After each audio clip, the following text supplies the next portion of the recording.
Good morning, it is 7 o'clock and welcome to Mornings with Rich and Frost. With Sophy and Wilfred, very good morning from me as well. Lots to get to. Keir Starmer promises a new sophisticated relationship with China as his meeting with President Xi runs twice as long as expected. New footage shows Alex Pretty in an altercation with immigration agents in Minneapolis 11 days before he was shot dead.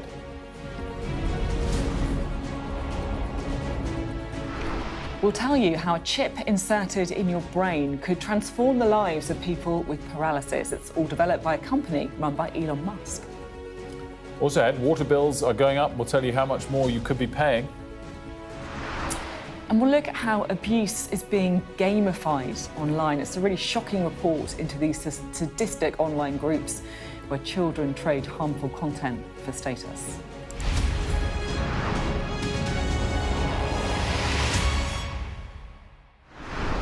A very good morning to you. Things are seemingly off to a solid start for Sir Keir Starmer in Beijing as he attempts at something of a reset in relations with China. There were, relatively speaking, warm words between him and President Xi in their first meeting. It ended up running twice as long as expected. As you'd probably expect, there was still a reference to, I think we describe recent troubles in the relationship as well. President Xi pointed to what he called twists and turns that did not serve the interests of the two countries, so throwing a bit of shade there on the previous Conservative administration. Here's some of what Keir Starmer had to say. We are G20 economies. We're fellow members of the United Nations Security Council, and our trading relationships support hundreds of thousands of jobs in each other's countries and have gone on for a very, very long history. China is a vital player on the global stage, and it's vital that we build a more sophisticated relationship. Well, Beth and Helen Ann are there for us. Before we get to Helen Ann, let's listen to Beth Rigby's summary of all of the key moving parts. So that meeting has now taken place between President Xi Jinping and Prime Minister Starmer, and what a moment that was. The first time in 8 years that a UK Prime Minister has visited Beijing, and it was a meeting that carried a lot of weight, controversy and obviously consequence. And I think both men met that moment in their opening remarks. We're yet to hear from the Prime Minister about how he felt it went, but at the top of that meeting, he said clearly to the Chinese leader that the UK wanted a more sophisticated relationship with China. He said it had been too long since a British Prime Minister had visited the country. He said of China, it is a vital player on the global stage, and it is vital we build a more sophisticated relationship. With a nod to people back home, the Prime Minister also said he made a promise 18 months ago, when we were elected into government, I would make Britain face outwards again, because as we all know, events abroad affect everything that happens back in our home countries, to prices on the supermarket shelves, to how secure we feel. So a Prime Minister thousands of miles away, still trying to make the point here in China about the cost of living, which will be his driving message through 2026. And as for President Xi, he made some fascinating remarks at the top of that bilateral meeting. He said that the UK-China relationship had taken some twists and turns in recent years that did not serve the interests of both countries, referring clearly there to the golden age, as it was put back in 2016 when President Xi came to the UK for a state visit, and David Cameron, then the Prime Minister, said that the two countries were entering a golden era. Well, subsequently, relationships got much more frosty, with the Conservative governments being much more circumspect about a relationship with China. Now, interestingly, at the top of that meeting, President Xi, referring, I think, to that obliquely, said that in the past, Labour governments made important contributions to the growth of China-UK relations, so some politics in all of that. And he also said, in a world as turbulent and fluid as the one we are living in, more dialogue between the UK and China was, to quote him, imperative, whether it was for the sake of world peace and stability or for our two countries' economies and people. He went on to say China stands ready to develop with the UK a long-term and consistent strategic partnership. And he said of the two leaders, President Xi said they would stand the test of history if they could rise above differences. He noted that the visit had drawn a lot of attention, and he said, quoting a Chinese proverb, range far your eye over long distances, telling Starmer there really perhaps to ignore the noise and press on. So you couldn't really have had warmer words at the top of that meeting. But as we've been saying, there are challenges in this relationship too, and the Prime Minister is under pressure to raise human rights questions to the Chinese Premier, and also the matter of Ukraine and Russia, and whether or not he's asked President Xi to speak to President Putin. So it's not all plain sailing, but I think from the top of that bilateral meeting, these are two countries that clearly want to do business together, and that is why Keir Starmer's here. Beth Rigby there for us. Helen Ann is able to join us live once again in Beijing. Helen Ann, very good morning to you. Good afternoon there. I guess, what is the framing on the Chinese side of that extended meeting? Yeah, we've had the readouts from the Chinese side. It's worth saying that dissecting a Chinese readout is always a little bit of a game of reading between the lines, but it's given us a bit of an idea of some of the areas that were covered in the room. We haven't yet had official announcement about precise agreements, but this does give us a sense of what they spoke about. So on that all-important issue of trade and business interests and economic links that, of course, have been so important to Keir Starmer on this visit, there were clear areas that the Chinese said they hoped they'd be able to cooperate further on, particularly education, healthcare and financial services were the few that they pointed to. Remember, that's important because the UK's sale of services to China is really our biggest export and considered to be one of the most important sectors. The readout also said that they hoped there could be joint research in other sort of future important areas, areas like AI, biosciences, new energy and low carbon technology. Of course, remember that China is really the world leader in that sort of green technology. So lots of sense that there might be cooperation on those things. There was hints that some of the more difficult topics did come up in the room. Remember, this is a Chinese readout, so it's always sort of a little bit from the Chinese perspective. But they said that Taiwan came up, the self-governing island that China sees as its own. And the readout said that the UK stated clearly that it has not changed its official position on Taiwan. Remember, actually, the vast majority of countries in the world don't officially recognise Taiwan as a country, do not support Taiwan independence, and for China, the reiteration of that position is incredibly important. They also said that Hong Kong came up. Now, Prime Minister Starmer, ahead of this visit, said that he would raise the case of Jimmy Lai, one of Hong Kong's most infamous pro-democracy voices, who has been found guilty of national security offences in a trial that the UK sees as politically motivated. No mention of Jimmy Lai specifically in the readout, but it did say this, that the UK recognises that Hong Kong's prosperity and stability are in the interests of both countries. So that's China speak, really, I think, for the fact that that difficult topic probably did come up, but they weren't going into a huge amount of detail in the readouts. Other things that are kind of just worth saying is that there was a big and sort of chunky section where it spoke about the fact that they agreed that unilateralism, protectionism and power politics have ramped up. I wonder who they might be talking about there, because remember, from the Chinese perspective, the bigger global geopolitical picture is important here. And the idea that that the UK-US relationship has been on slightly streakier ground is an area the Chinese would like to gently push up around the edges on. So that is important for the Chinese to get out as well. Helen Ann, thank you very much indeed, Helen Ann Smith, talking to us there. A new footage has been shared of Alex Pretty in an altercation with immigration agents 11 days before he was shot dead during another altercation with officers.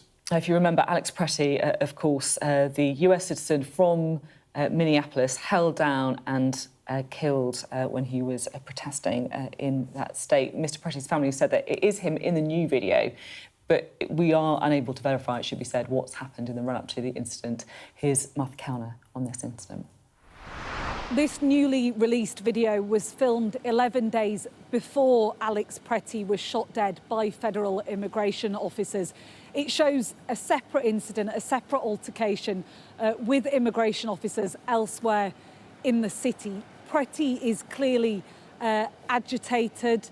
He goes around the side of a vehicle which is parked in the middle of an intersection. It's being used by immigration officers. He seems to spit towards that car. He then walks around the back of the vehicle, and as it's pulling away, he kicks the tail light so hard, in fact, that the casing of that tail light comes off. He then walks away. There is a tussle with one of those officers.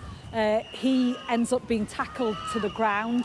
That officer retreats. At some point, Alex Pretty's coat comes off, and you can see visible what appears to be a gun just above his waistband. He was obviously carrying a gun at the time that he was shot dead, although it does appear that he was disarmed at the time that the fatal shots were fired. But this separate incident, during this incident, immigration agents fire tear gas and pepper bullets into the crowd. It then calms down. It doesn't seem like Alex Pretty was arrested, or that there was any further interaction with immigration agents during that incident. Mathkana, their questions, I think, will probably be asked about who it was who made this public and also what their motivation was. We want to bring an update on the progress of the assisted dying bill that, once passed, would eventually allow terminally ill patients to end their lives. It was a close vote, but MPs did approve the bill back in June. But now supporters, the people who want to see assisted dying, are worried that the deadlock in the House of Lords could mean it fails altogether. Mari is with us. This is one of the biggest decisions that MPs are going to have this parliamentary, this parliament, this generation, you could even say as well. What is the latest? Where are we up to? So, essentially, we're in a situation where the parliamentary session ends in May. That is the deadline. If it doesn't get through by then, it's going to fail. So that's it? It's over then? And that's it. However. So Lord Faulkner is basically trying to get the Lords to come back on his side and say, look, let's just get this done. There are 59 clauses in this bill, and they haven't even finished the first one, right? That's just to give you some context of how much work there is still left to be done.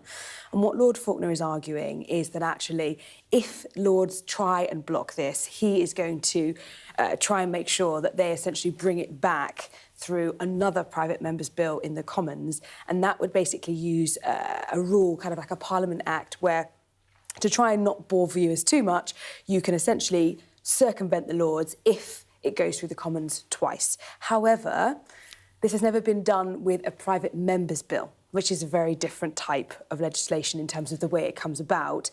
And it is still rare in terms of how often it's been used anyway. It's only ever turned 7 bills into acts ever since it was introduced in 1911.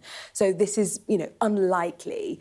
What Lord Faulkner is arguing is there are small, kind of loud minority of peers in the House of Lords who are trying to frustrate what he says is, a democratic will of Parliament. And he is saying that actually there are about 1,200 or just over 1,200 amendments on this bill, half of which have been tabled by only 7 members of the House of Lords. So he's trying to make the point that actually this is a bit unfair and very, very deliberate. Mm-hmm. The difficulty is, if you look at the likelihood of actually using the Parliament Act to bring this back, it's pretty low. And the only really other option is that the government would make time for it, which would then potentially be a bit contentious politically when they're supposed to be neutral about it. So it looks like the most likely option is this bill is not going to go ahead. It's so, and by the way, Lord Faulkner's joining us at 9:30, so we're looking forward to that conversation. I mean, there's lots of moving parts to this, and one area, obviously, some people also say is it's such a big issue, it should have been on the manifesto and allowed people to debate it rather than a private member's bill, which I guess is a side point. The thing I was going to raise, though, is the Lords where's this sort of spring in their step come from? No, but we talk about Chagos, we're talking about smartphone bans for under 16s, talk about this. I mean, it is somewhat undemocratic. Well, they're not elected.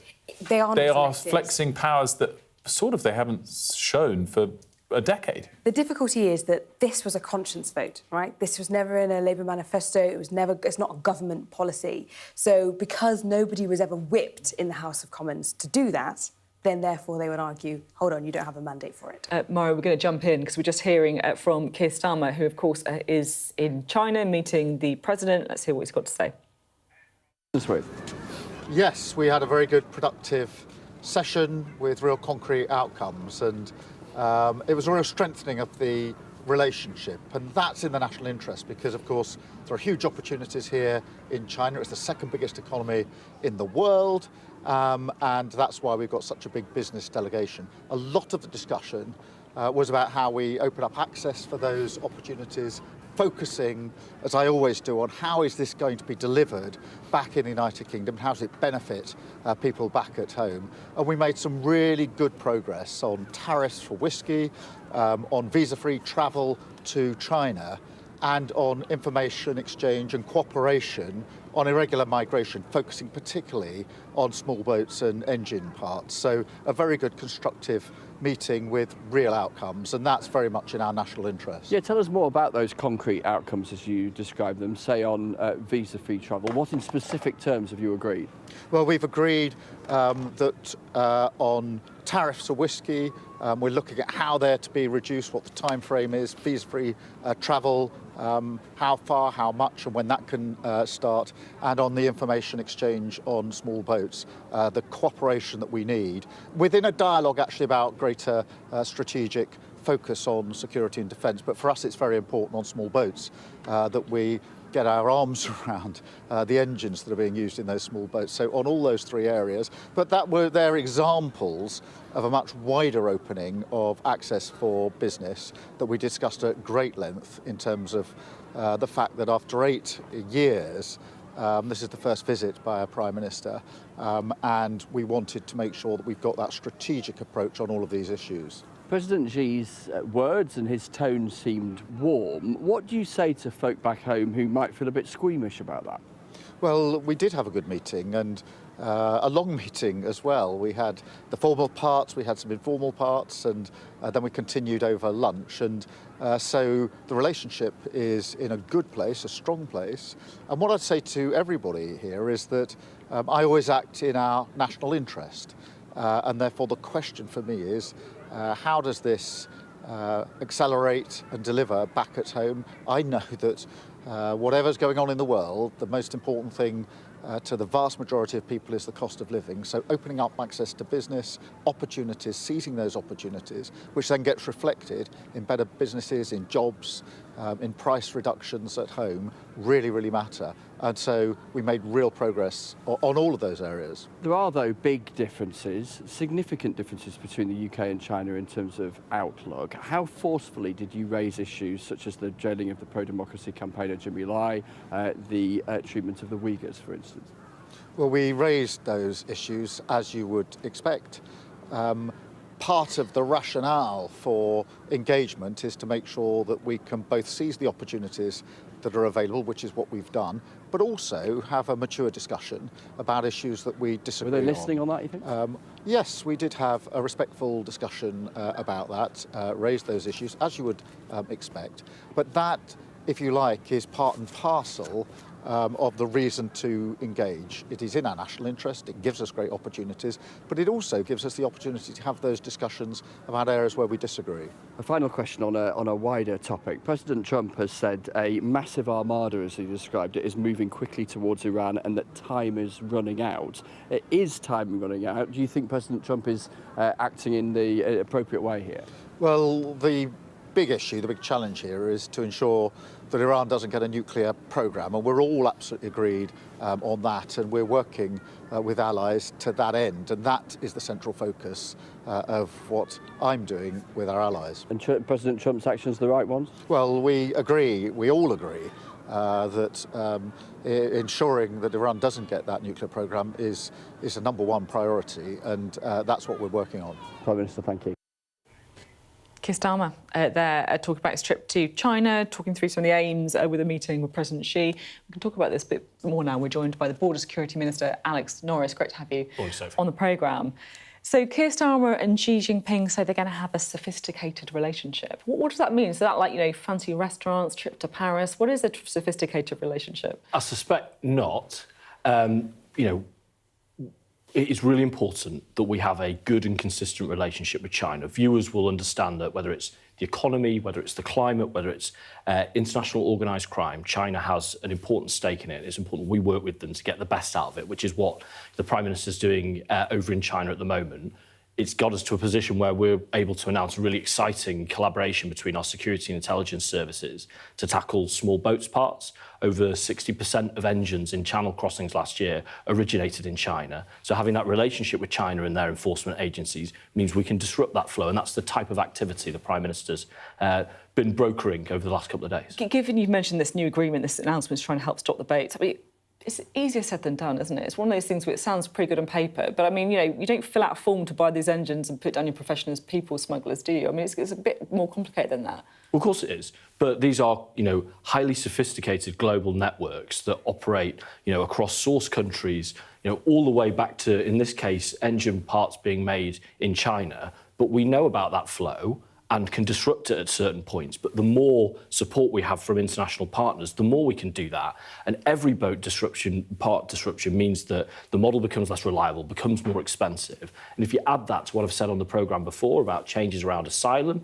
around increases in enforcement against those who've got no right to work here, around removals of people no right to be here, together, that's a very significant package of work. You came into the election promising to smash the gangs. We've heard this kind of language before, you know, smash the gangs, stop the boats, and it's always more difficult than the rhetoric. I mean, how many gangs have you smashed? Well, I don't think any public policy is easier than the press release. Of course it's not. We've made 4,000 interventions against organised crime since we took office. You know, every time that makes it that little bit harder. But, you know, the more... 4,000 interventions against people smugglers. That could be arrests, that can be disrupting a sale of a boat, you know, 4,000 interventions against organised crime type activity. It's quite hard to know. You know, I'm asking how many gangs were smashed. That's what you promised in the election, isn't it? Well, this is a process that we'll deliver over this parliamentary term.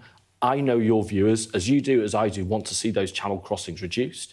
The way to do that is, as I say, by making our countries more attractive than the rest of Europe to come to. We're making changes to bring us into line. We also know that people think that they can't be removed when they do get here. That's why we're removing more people. And people also think that they're going to be able to transit parts from around the world to then assemble and use in the channel. Well, this today is to disrupt that. So it's all of those things together. Can I ask you about sister dying, if I may? Because it's been blocked in the Lords. I think some people would say it's been blocked in the Lords. Others would say that the Lords are applying appropriate scrutiny to this very controversial piece of legislation. But there's a real risk that it's not going to get through. Do you think the Lords should now, in the kind of interest of democracy, I guess, allow this to be voted on and move forward? Well, the government's position on this is that, you know, we think it's an important debate. We think it's an important, you know, matter that needs to come to its fruition one way or the other, which is why we've provided the parliamentary space for that to happen. You know, I voted for it in the Commons. That's my view. I was after extensive engagement with constituents, a lot of personal reflection. You know, I think the peers need to do their job. Like, I would hope that they would use that as a process of revising and improving, as the Lords is meant to, rather than trying to artificially stop it. Are you worried that's what they're trying to do? Are you worried they are trying to artificially stop it? Well, I mean, I have to say, so if I'm really, really honest, I haven't been following it particularly closely. We've done our bits in the Commons, and now, as the government of the day, you know, that's what our focus is. You know, Charlie Faulkner's an incredible peer, someone I respect and rate very highly. I know he will be using all the best mechanisms to get that through, and I hope that peers will do their important work and bring that to a fruition and that it won't run out of time. I mean, Charlie Faulkner's talking about using the 1911 Parliamentary Act to kind of force it through, if you like, if Lords block it, which would allow, it basically allows kind of, you know, the House of Commons to reign supreme, if you like, and to get it through the Lords, even if they don't want it. I mean, would that be appropriate? Well, that would be unprecedented, is my understanding, for a matter that obviously is not government business. Governments have used it because it's that primacy of the democratically elected chamber. But this isn't officially government business, as you say. Well, indeed. So, you know, peers on both sides of this debate and parliamentarians on both sides of this debate will use all our constitutional procedures and all our parliamentary rules in whatever ways they want to, and they should do that in line with their positions, and we'll see what comes of that. Water bills going up again. including South East Water, where bills are going up 7%, even though they're facing this investigation by Ofwat into supply issues in Kent and Sussex. I mean, they'll say it's about investment, but it's a bit of a kick in the teeth, isn't it? I know people will look and, any bill that goes up will feel that.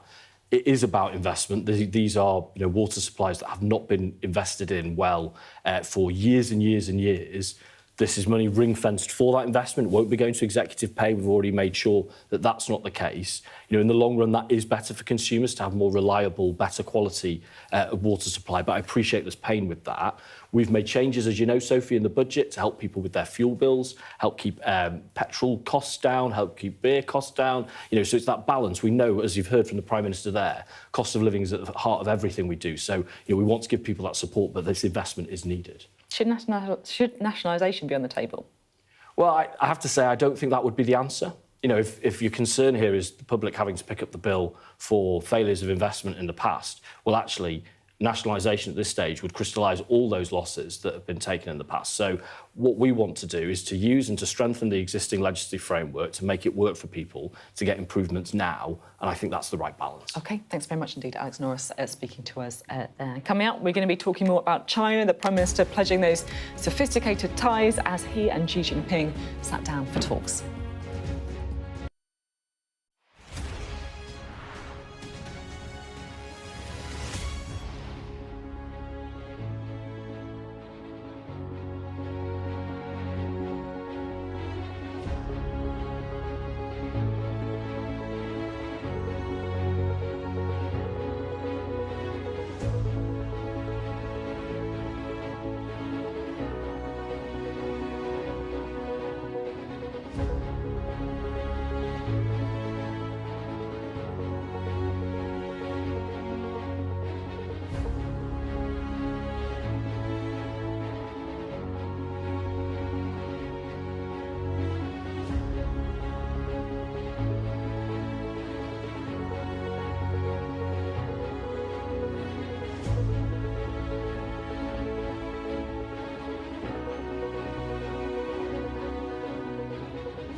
The best thing about being a Sky News journalist? I'm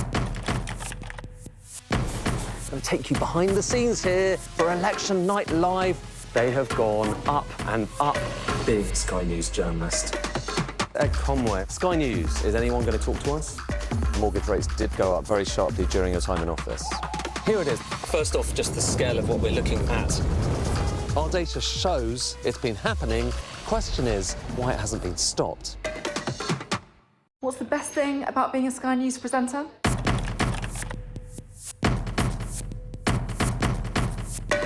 We've done the work and the reading, so you don't have to. Being a Sky News presenter. Hello and welcome. Westminster, the heart of British politics. I'm so sorry about what happened to you. So what on earth is going on? It's not true. Can I tell you what I think? It's really unusual. Mornings with Richard and Frost. Let's crack on. Let's get started.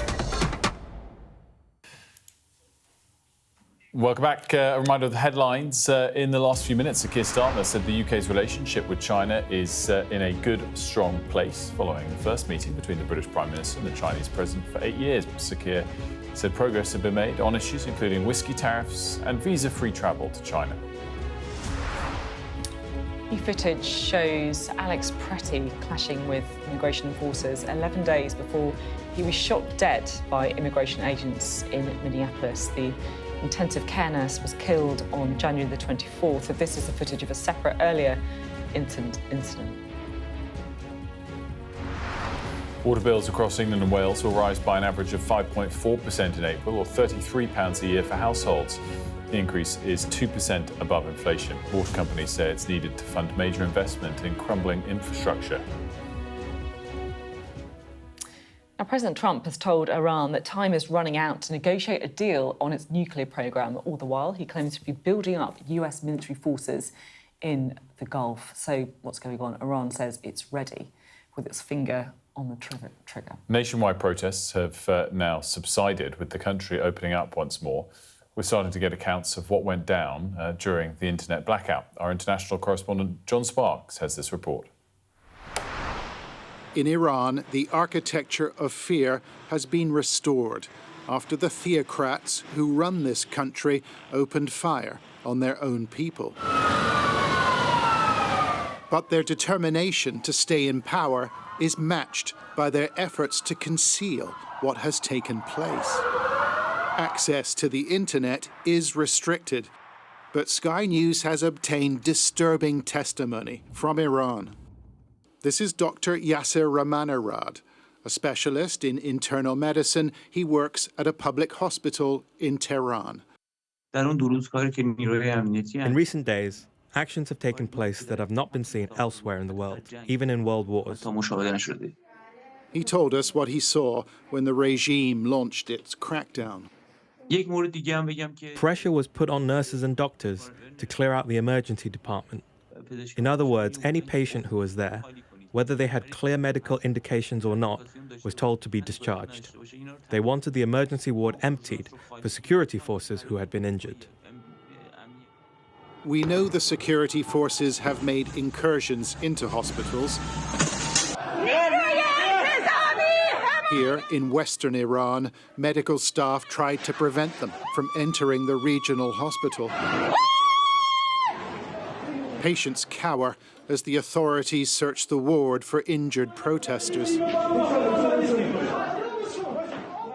And Dr. Ramanirad shared more details passed to him by his colleagues. In some cases, patients were removed from ventilators and other medical equipment. They said, let them die, they have no rights, they are against the Islamic system, and they deserve to die.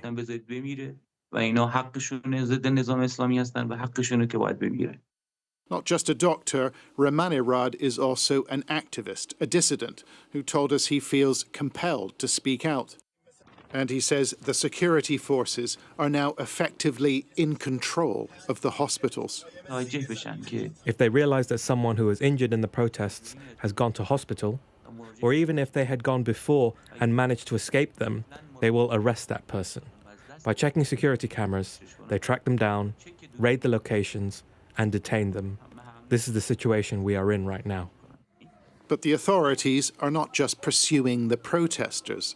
Dr. Ramanirad says 3 doctors in his team of 50 have been arrested. Dermatologist Amene Suleimani, an emergency doctor, Babek Puramin, and surgeon Fahad Nadali. The 3 medics have been detained, we believe, for coming to the assistance of injured protesters. Another doctor, Ali Reza Golsini, has been beaten and detained, say human rights groups. Golsini is reportedly facing execution after he offered treatment to protesters on his Instagram page. Many are simply too frightened to attend clinics and hospitals in Iran, so doctors who live overseas are now providing emergency care to the protesters. I spoke to Dr. Pantea Razian in California. She's received numerous calls. They already had been shot. They already inside the home. They couldn't go to any hospital because they are afraid of getting, killed or arrested, right? They have the infection right now. Some of them are still bleeding. Some of them has been shot inside the belly. I have one very young boy that has been shot from just, 2-meter distance into both knees. It's a difficult situation. Injured protesters trapped at home without proper care. So it means they are at the risk of potential death in next few days or week.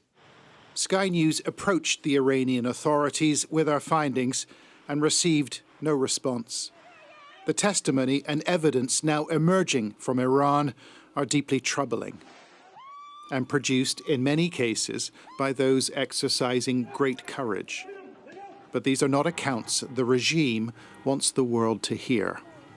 John Sparks, Sky News.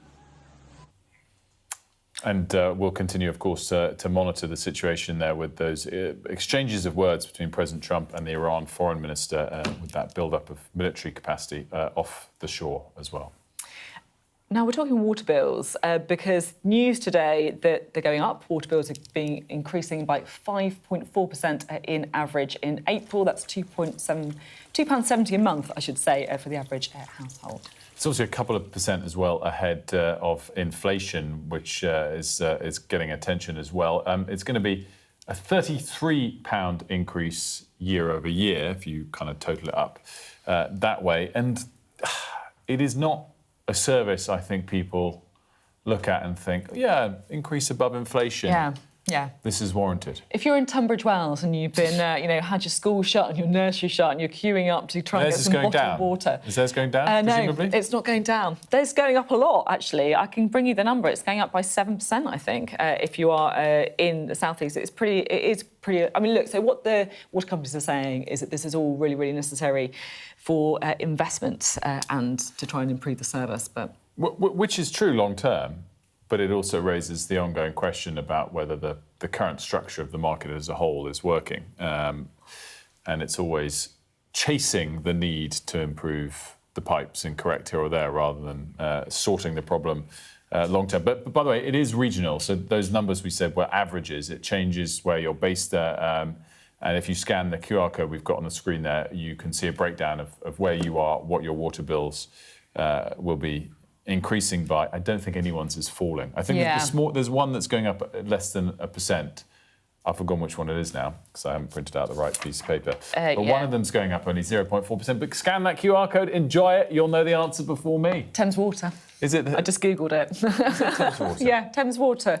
0.4% they're going up. That's well, good news for Wilf. Bad news if you are in the Southeast Water, 7%. At the same time as they're facing an investigation by Ofcom. Now, a shocking new report shared exclusively with Sky News has revealed content involving self-harm and child sexual abuse is being traded online as a social currency. So an online network known as the Com is targeting vulnerable children to try and turn harm into some kind of sadistic gain.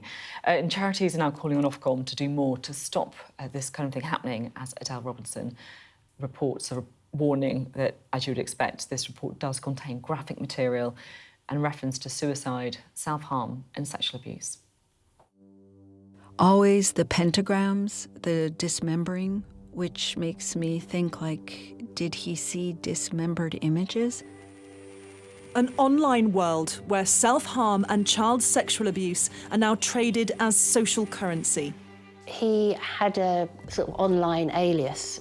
That persona was hideous, and that is so different to our son. Where everything from graffiti to suicide is incentivised. A new report into an online community called The Com, given to Sky News exclusively, shows how this global threat is targeting vulnerable children.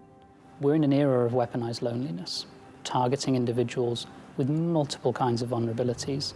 Grooming victims across multiple social and gaming platforms. This is a risk that affects every young person.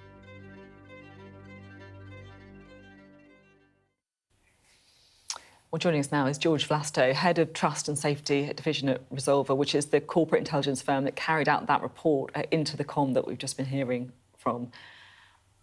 I don't know where to start with this, I'll be honest. It is absolutely astonishing. It is astonishing, yes. At Resolver, we've been looking at this kind of issue for about 20 years, but for the last 2 or 3, we've seen the emergence of what is called the Com, most commonly, as a growing and really serious challenge that's kind of metastasizing and spreading across the internet, affecting a global audience of vulnerable users all over the world. Is this on the phrase we hear, the dark net, or is it the regular internet? Both is the honest answer. So different aspects of the comm operate in different places, and no part of the internet, whether the sort of regular internet that people might use on a day-to-day basis or the dark net, are kind of safe from this kind of behaviour, these kind of networks. You say that you've been looking into these issues for decades, yes, but there's been a change in the last 2 or 3 years. I just wondered, and I know it's difficult to know, but what do you think has driven that sudden rise? Well, the report that you referenced in your introduction, we've entitled Weaponised Loneliness, and that's really the key driver that we're seeing that's kind of encouraging this behaviour. Social isolation, a need for social validation, and the exploitation and grooming of particularly young people. Most members of the comm, we assess, are between the age of 11 and 25. God, 11's very young, isn't it? Very young. They're generally speaking, the characteristics they have in common tend to be social isolation, a need for belonging, and the desire to develop some kind of social, what's actually called clout within the comm networks. How big is the comm? It's very difficult to say. It's very extensive, it's growing rapidly, it's multi-jurisdictional, so we haven't seen a single part of the world that isn't impacted in some way by the comm. But it's really important to stress that this isn't just one group that you can sort of have a organogram and a hierarchy. This is a collection of connected groups that operate as a kind of ecosystem. Really, the common factor is notoriety. That is what the objective of the groups are. Given that it's across so many jurisdictions, does that make it harder to clamp down on, or is that no excuse for the government or Ofcom or whoever should be responsible for stopping it from proliferating? It does make it much harder to clamp down on, yes, because obviously it operates in different jurisdictions, on different platforms, in different parts of the internet, as we talked about before. It is a very complex problem, and it does not have a simple solution. So no one government or technology company or group of NGOs can solve this problem on their own. This is about collaboration and developing an understanding of the issue properly. I'm really interested in your phrasing of weaponising loneliness and the age it, right? So like 11, that's just when you're at secondary school. I feel like that's when, you know, all of us can relate to it. Like when you have that intense pressure of feeling part of a group or being popular or where your friends are at, and if you feel isolated, you're kind of desperate, I guess, for that, you know, sort of social validation. It's so tragic. So I'm just wondering the kind of like deeper issues to resolve here. Would you be in favour, for example, of a ban on social media for under 16s? Do you think that is the way to go if the regulation is so difficult? So regulation, there is very strong regulation in place already. A ban for under 16s on social media is a pretty significant step forward. And it... As in a good thing? Or? Well, it's difficult to say. It's such a complex issue that it's not a silver bullet. The reality is that the regulation that exists already, especially in the UK, but in other jurisdictions as well, is very robust. My personal opinion is that collaboration between the different parties, rather than confrontation between governments and technology companies and NGOs and civic organisations, is the more important issue here. There is no silver bullet. Just banning children from using social media, as we've seen in other places, does not necessarily mean that no children go online, and it can drive behaviour even further into the shadows. This is an issue that affects families. It's about parental education, about schools becoming involved. There's huge psychological and social psychological elements here. I don't think that reaching for a simple solution to such a complex problem is necessarily going to solve the issue. Do you find that big tech wants to collaborate? Yes. So we work extensively with large technology firms around the world. The vast majority have genuinely, true intentions to meet their regulatory obligations and to protect their users. But it is very complex because if you imagine how these ecosystems work, people, particularly children and vulnerable users, might be engaged on one platform, move to another, move around the internet as their involvement with the comm develops. It's actually very difficult for even the biggest technology firms to keep a handle on what's going on. It's so interesting. And actually, I guess, it does make you think about the kind of root causes of it as well. Like he's talking about schools and families and, it makes me think of adolescence as well. Like, when you've got the kid in the bedroom and you're like, well, at least he's safe there and you're trying to do your best as a parent, but perhaps losing that connection with your child. And that's exactly why we're working with the Molly Rose Foundation to produce this report. It's not to be sensationalist or to, create shock factor. It's genuinely to try and improve understanding across government, technology firms, and also for parents of the kind of issues, particularly their children might be facing online, and to provide them with some evidence and some foundation for which they can have conversations with their children, for teachers to be able to talk to their students and caregivers in general to be able to engage in these issues, because they're very complex and they've emerged very quickly. So for a generation who haven't grown up with social media as part of their DNA, it's very difficult to understand. Even the language and the nomenclature is alien to people who grew up 10, 15 years ago. George, thanks so much for joining us. Thank you very much for having me. George Flasto, and just a reminder that if you've been affected by any of the elements of that story, you can contact the Samaritans 116123 or email joe@samaritans.org. Incredibly powerful reporting there. Time to have a look at the weather now. Dinner under the stars tonight? That reminds me of our travel insurance. You mean All Clear Skies? All Clear Travel Insurance sponsors Sky News Weather. The next few days are going to be unsettled. There'll be more rain, more showers as well, so lots of wet around. Expect a rural frost as well, some patchy fog and some icy stretches where skies will clear overnight, but much of northern and eastern Britain will be pretty overcast. It will be mainly dry, but central, southern Ireland and southwestern and northeastern Britain can expect some showers. They'll be pretty wintry on those northern hills as well, in case you're up there. Britain looks mostly dry all morning, although rather grey for many, but the northeast and southwest can see some further showers. All Clear Travel Insurance proudly sponsors Sky News Weather. Well, what's it like to use Elon Musk's brain chip? It's a big question. Who knows? Not that funny, is it? No. It was quite an odd tease. We're going to find out after the break.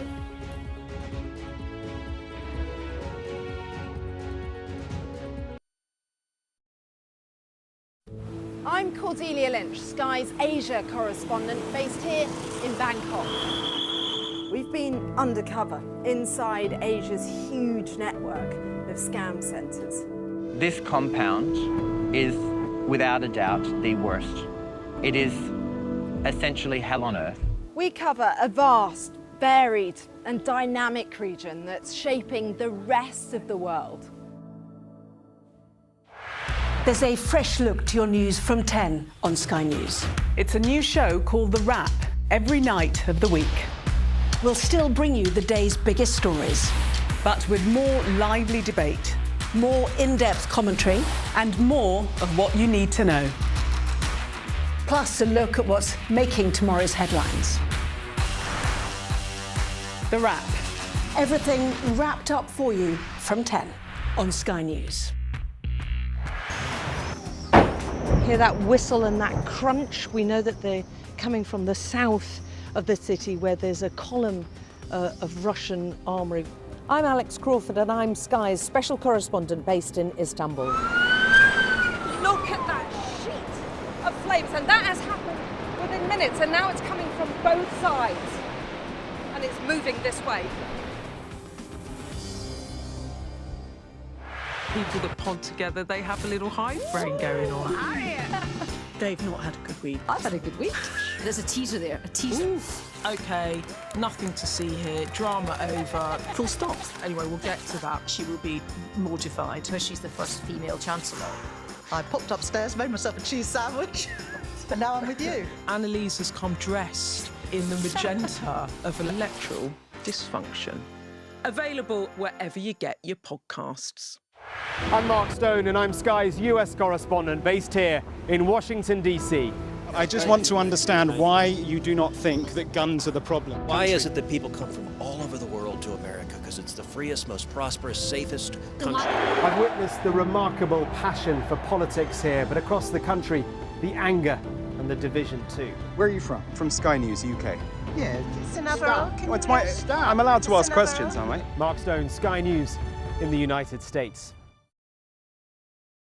What's the best thing about being a Sky News journalist? Who's funnier? Being a Sky News journalist. A special edition of The World with me, Yalda Hakim. Pakistan has the right to respond. You're like, what? Historic day here today. Congratulations, this is a huge moment. But what happens now?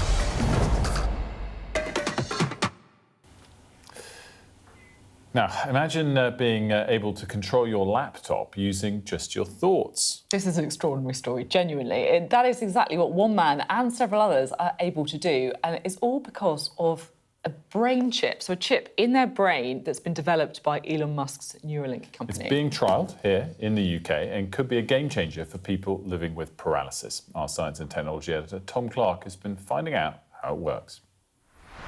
It's a massive change in your life where you can suddenly no longer move any of your limbs, and this kind of technology kind of gives you a new piece of hope.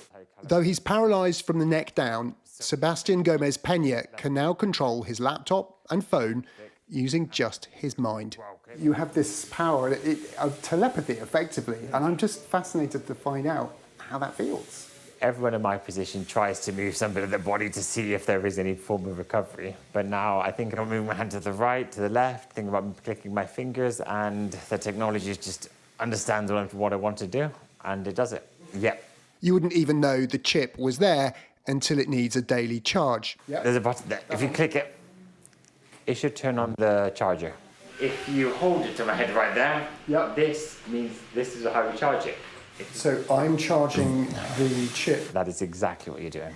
A keen rugby player and musician, Seb had just finished his first term at medical school when he made one ill-judged dive off a boat on holiday. When I dived, I hit the floor and hit my head, and alongside breaking my neck, also broke my front 2 teeth. And yeah, that's how I started.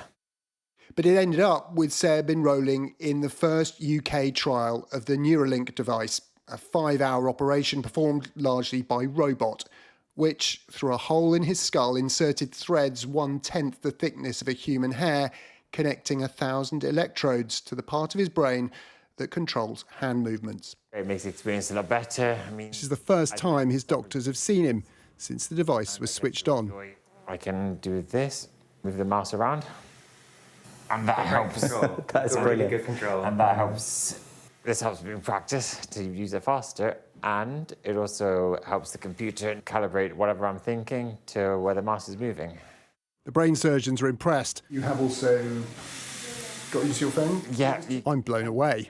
It does seem quite magical. No, some people would put it to the side of magic. It looks magical and it feels magical. So yeah, you could compare it to that. Today was the first time I actually see him use it, and it was mind-blowing.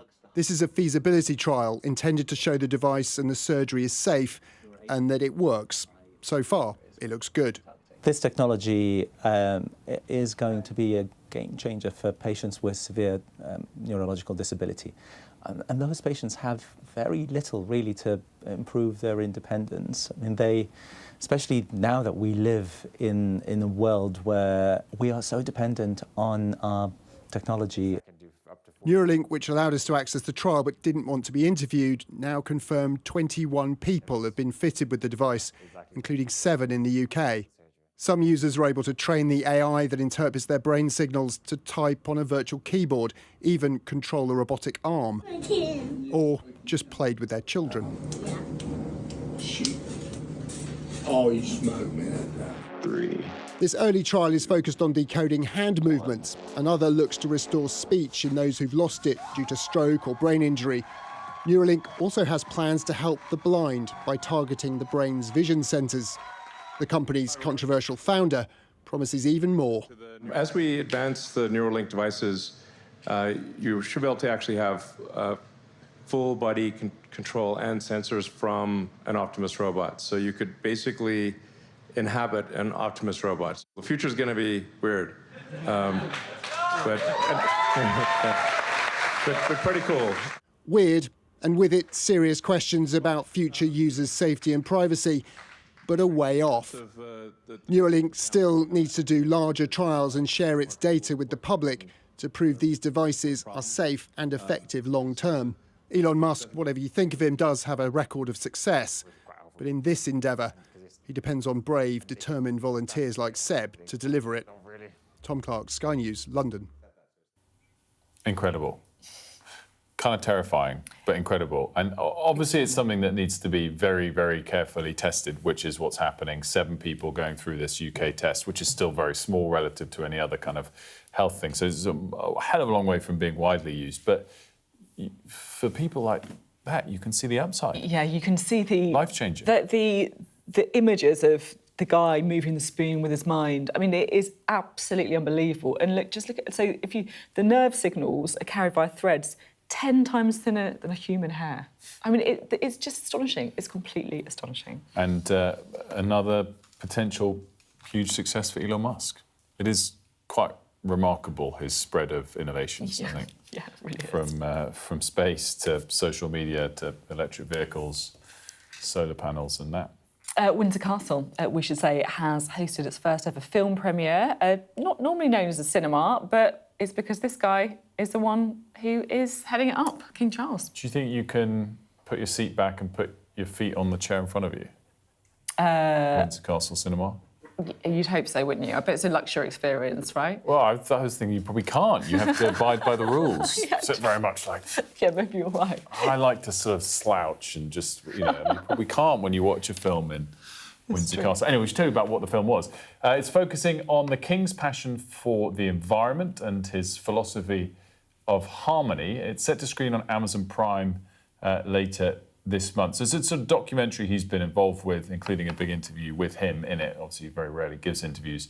Sort of his message for the impact he wants to leave on the environment. Yeah, it's interesting. It's he touches on the criticism that he's had, actually, for being slightly too political, I guess, as a king.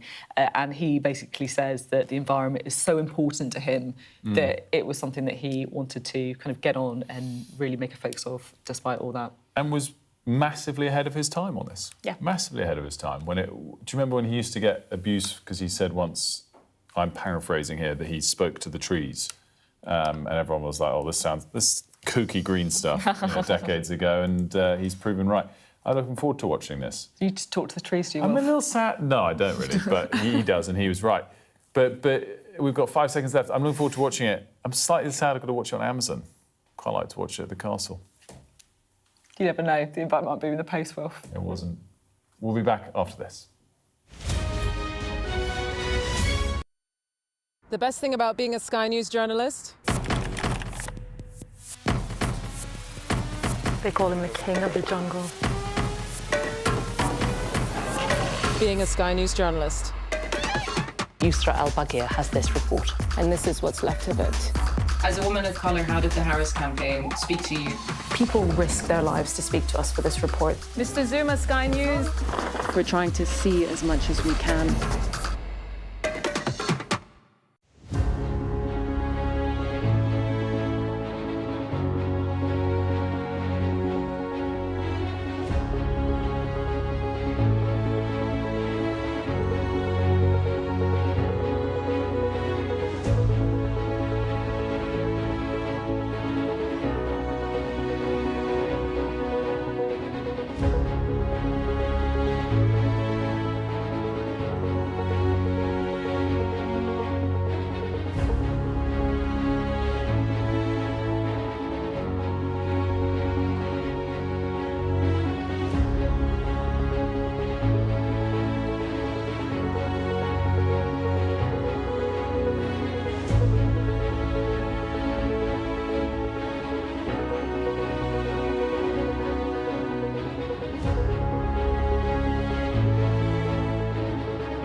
Good morning, it's 8 o'clock. Welcome to Mornings with Ridge and Frost. With Sophy and Wilf, good morning from me as well. The Prime Minister is in Beijing, an awful lot to talk about. Keir Starmer says his first meeting with China's president has been constructive, claiming the relationship is now in a good place. A group of peers raises the alarm on the future of the assisted dying bill, warning it might not happen because of deadlock in the House of Lords. We'll tell you how a chip inserted in your brain could transform the lives of people with paralysis, developed by a company run by Elon Musk. Also ahead, water bills are going up. We'll tell you how much more you could be paying. Plus, how abuse is being gamified online. Our shocking report into the sadistic online groups where children trade harmful content for status.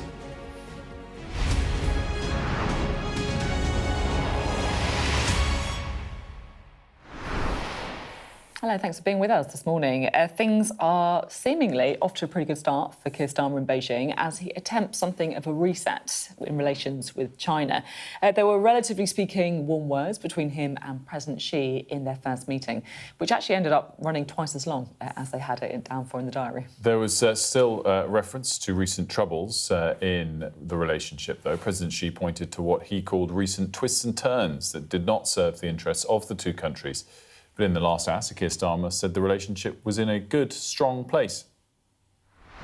We had a very good, productive session with real concrete outcomes, and it was a real strengthening of the relationship, and that's in the national interest because, of course, there are huge opportunities here in China. It's the second biggest economy in the world, and that's why we've got such a big business delegation. A lot of the discussion was about how we open up access for those opportunities, focusing, as I always do, on how is this going to be delivered back in the United Kingdom, how does it benefit people back at home. And we made some really good progress on tariffs for whisky, on visa-free travel to China, and on information exchange and cooperation on irregular migration, focusing particularly on small boats and engine parts. So a very good constructive meeting with real outcomes, and that's very much in our national interest. President Xi's words and his tone seemed warm. What do you say to folk back home who might feel a bit squeamish about that?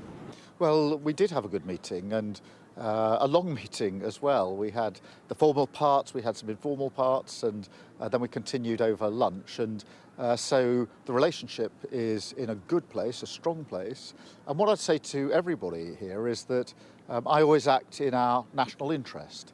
And therefore the question for me is, how does this accelerate and deliver back at home? I know that whatever's going on in the world, the most important thing to the vast majority of people is the cost of living. So opening up access to business, opportunities, seizing those opportunities, which then gets reflected in better businesses, in jobs, in price reductions at home, really, really matter. And so we made real progress on all of those areas.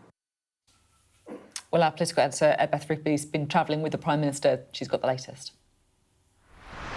So that meeting has now taken place between President Xi Jinping and Prime Minister Starmer, and what a moment that was. The first time in 8 years that a UK Prime Minister has visited Beijing, and it was a meeting that carried a lot of weight, controversy and obviously consequence. And I think both men met that moment in their opening remarks. We're yet to hear from the Prime Minister about how he felt it went, but at the top of that meeting, he said clearly to the Chinese leader that the UK wanted a more sophisticated relationship with China. He said it had been too long since a British Prime Minister had visited the country. He said of China, it is a vital player on the global stage, and it is vital we build a more sophisticated relationship.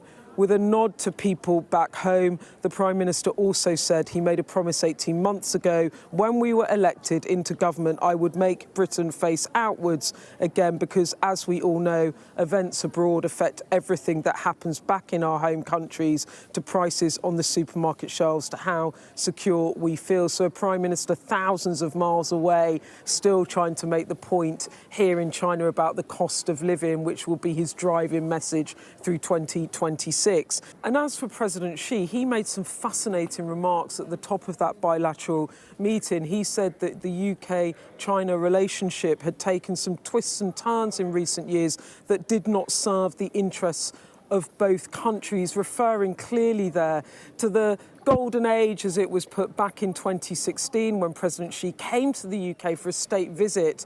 And David Cameron, then the Prime Minister, said that the two countries were entering a golden era. Well, subsequently, relationships got much more frosty, with the Conservative governments being much more circumspect about a relationship with China. Now, interestingly, at the top of that meeting, President Xi, referring, I think, to that obliquely, said that in the past, Labour governments made important contributions to the growth of China-UK relations, so some politics in all of that. And he also said, in a world as turbulent and fluid as the one we are living in, more dialogue between the UK and China was, to quote him, imperative, whether it was for the sake of world peace and stability or for our two countries' economies and people. He went on to say China stands ready to develop with the UK a long-term and consistent strategic partnership. And he said of the two leaders, President Xi said, they would stand the test of history if they could rise above differences. He noted that the visit had drawn a lot of attention, and he said, quoting a Chinese proverb, range far your eye over long distances, telling Starmer there really perhaps to ignore the noise and press on. So you couldn't really have had warmer words at the top of that meeting. But as we've been saying, there are challenges in this relationship too, and the Prime Minister is under pressure to raise human rights questions to the Chinese Premier, and also the matter of Ukraine and Russia, and whether or not he's asked President Xi to speak to President Putin. So it's not all plain sailing, but I think from the top of that bilateral meeting, these are two countries that clearly want to do business together, and that is why Keir Starmer's here. Beth Frisby there, explaining the thinking behind this trip to China from the Prime Minister. Asia correspondent Helena Smith has a bit more details on what was discussed from the Chinese perspective. We've had the readouts from the Chinese side. It's worth saying that dissecting a Chinese readout is always a little bit of a game of reading between the lines, but it's given us a bit of an idea of some of the areas that were covered in the room. We haven't yet had official announcement about precise agreements, but this does give us a sense of what they spoke about. So on that all-important issue of trade and business interests and economic links that, of course, have been so important to Keir Starmer on this visit, there were clear areas that the Chinese said they hoped they'd be able to cooperate further on, particularly education, healthcare and financial services were the few that they pointed to. Remember, that's important because the UK's sale of services to China is really our biggest export and considered to be one of the most important sectors. The readout also said that they hoped there could be joint research in other sort of future important areas, areas like AI, biosciences, new energy and low carbon technology. Of course, remember that China is really the world leader in that sort of green technology. So lots of sense that there might be cooperation on those things. There was hints that some of the more difficult topics did come up in the room. Remember, this is a Chinese readout, so it's always sort of a little bit from the Chinese perspective. But they said that Taiwan came up, the self-governing island that China sees as its own. And the readout said that the UK stated clearly that it has not changed its official position on Taiwan. Remember, actually, the vast majority of countries in the world don't officially recognise Taiwan as a country, do not support Taiwan independence, and for China, the reiteration of that position is incredibly important. They also said that Hong Kong came up. Now, Prime Minister Starmer, ahead of this visit, said that he would raise the case of Jimmy Lai, one of Hong Kong's most infamous pro-democracy voices, who has been found guilty of national security offences in a trial that the UK sees as politically motivated. No mention of Jimmy Lai specifically in the readout, but it did say this, that the UK recognises that Hong Kong's prosperity and stability are in the interests of both countries. So That's China speak, really, I think, for the fact that that difficult topic probably did come up, but they weren't going into a huge amount of detail in the readouts.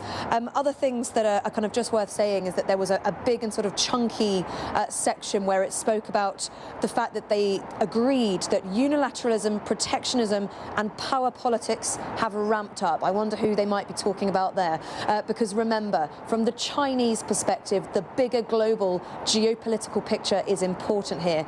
And the idea that that the UK-US relationship has been on slightly streakier ground is an area the Chinese would like to gently push up around the edges on. So that is important for the Chinese to get out as well.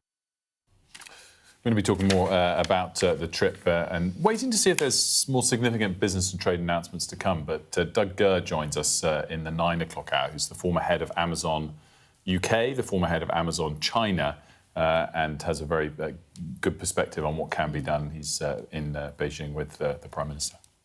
To the States now, because the immigration agents involved in the fatal shooting of intensive care nurse Alex Pretty in Minneapolis have been placed on leave. It's while an investigation into the incident is being carried out. Neither agent has been named. Meanwhile, today, there's new footage of Alex Pretty in an altercation with immigration agents from 11 days before he was shot dead during the other altercation, of course, which has become, sadly, so famous over the weekend. Mr. Pretty's family have said it is him in the video, but we're unable to verify what had happened into the run-up of this incident. Martha Kellner has the latest for us from Minneapolis.